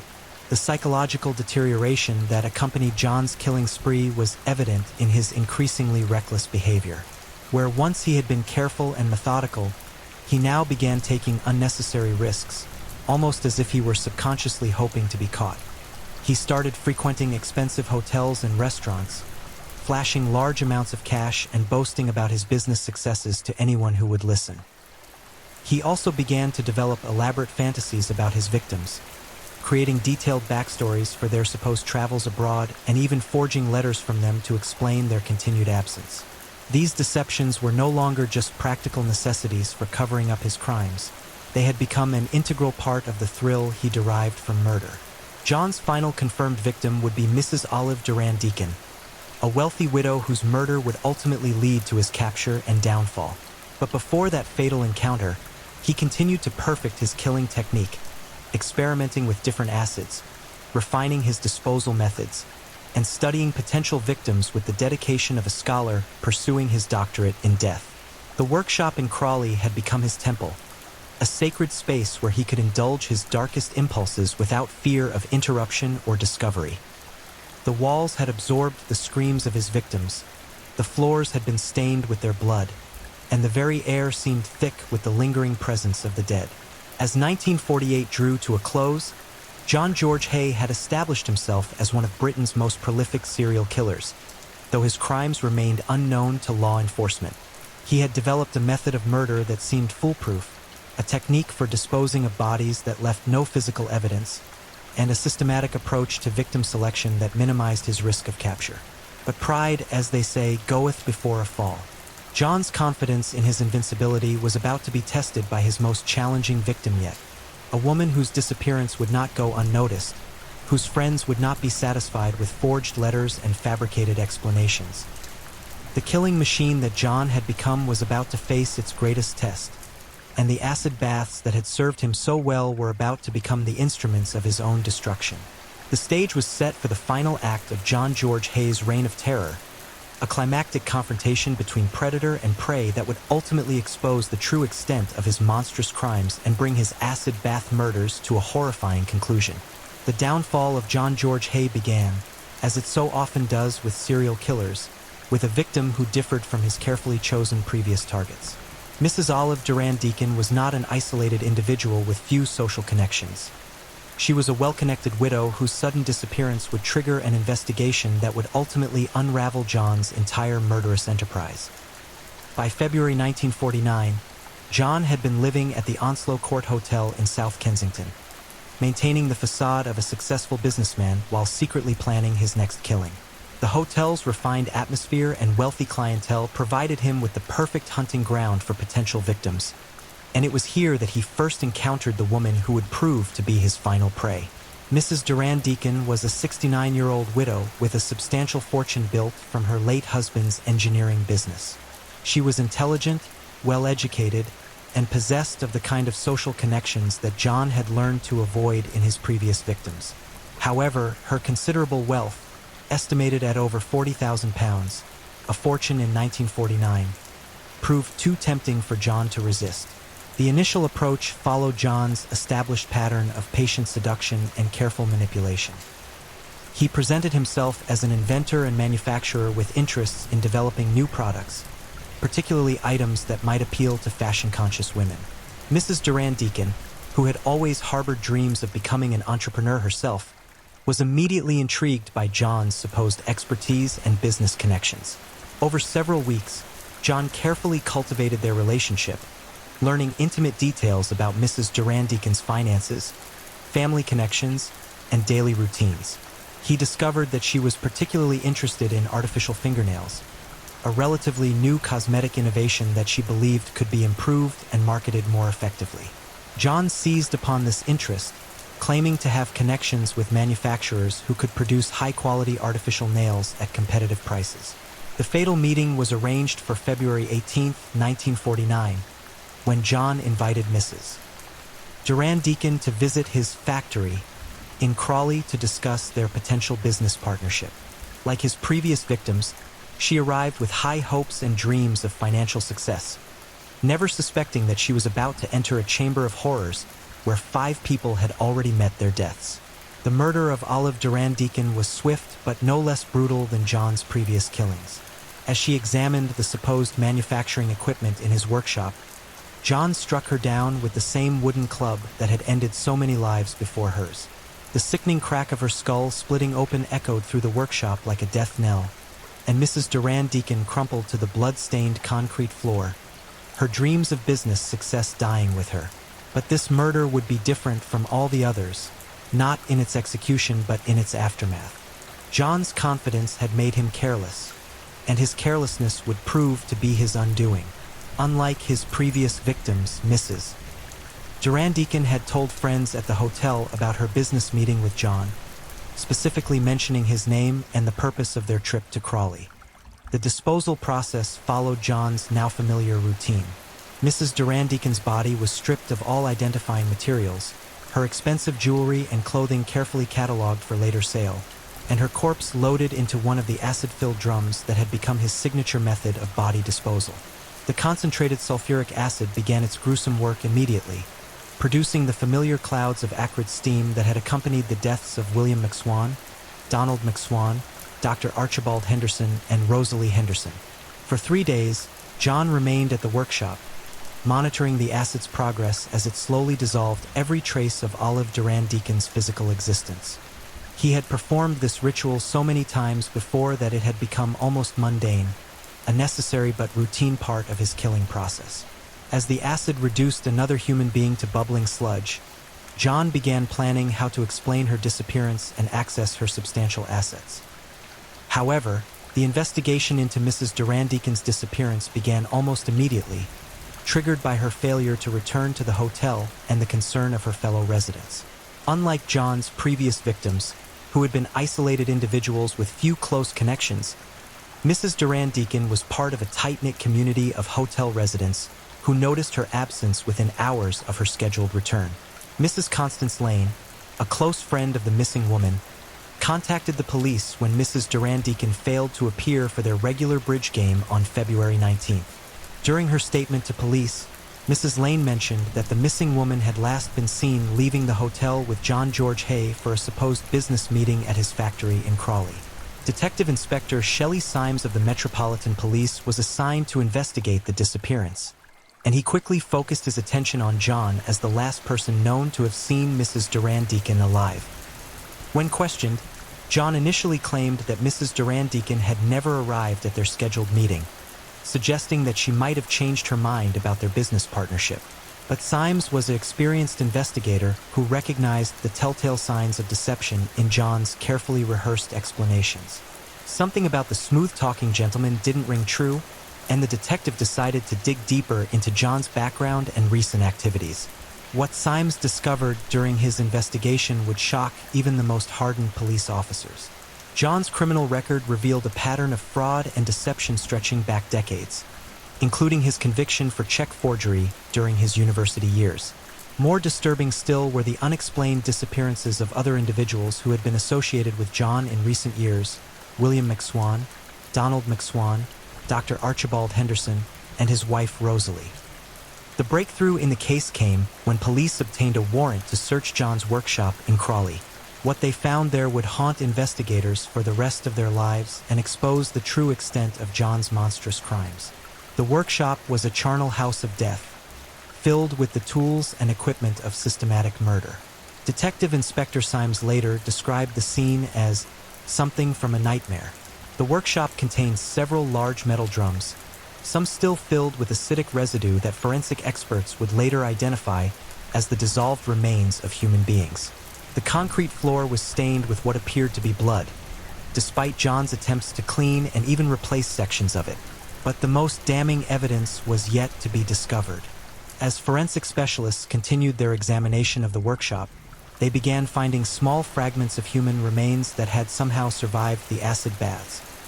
Teeth, bone fragments, and most tellingly, a set of dentures that would later be identified as belonging to Mrs. Olive Duran Deacon. The scientific analysis of these remains revealed the horrifying extent of John's crimes. Forensic pathologists determined that the acid residue in the drums contained traces of at least 6 different individuals, confirming police suspicions that John had been operating as a serial killer for years. The discovery of Mrs. Duran Deacon's dentures, along with fragments of her gallstones that had proven resistant to acid dissolution, provided conclusive proof that she had been murdered and her body disposed of in the workshop. Faced with overwhelming physical evidence, John's carefully constructed facade finally crumbled. On February 28, 1949, just 10 days after murdering Mrs. Duran Deacon, he was arrested and charged with her murder. But this was only the beginning of the investigation that would eventually reveal the full scope of his killing spree. Under intense interrogation, John initially maintained his innocence, claiming that he had never harmed Mrs. Duran Deacon or anyone else. However, as the evidence mounted against him, he gradually began to admit to his crimes, initially in an attempt to mount an insanity defense that he hoped might save him from the gallows. The confession that followed was one of the most chilling documents in British criminal history. In clinical, detached language, John described how he had murdered 6 people over a 5-year period, dissolving their bodies in acid baths to eliminate all physical evidence of his crimes. He explained his victim selection process, his disposal methods, and most disturbingly, his complete lack of remorse for the suffering he had caused. "I killed them for their money," John told investigators with the same casual tone one might use to describe a business transaction. "They were simply resources to be harvested." The acid method was the most efficient way to dispose of the evidence. Even more disturbing were John's attempts to claim that he had been driven to murder by recurring dreams in which he was commanded to kill by supernatural forces. He described elaborate visions of blood and violence, claiming that he had been compelled to drink his victims' blood before dissolving their bodies, a detail that investigators later determined was likely fabricated in an attempt to support an insanity defense.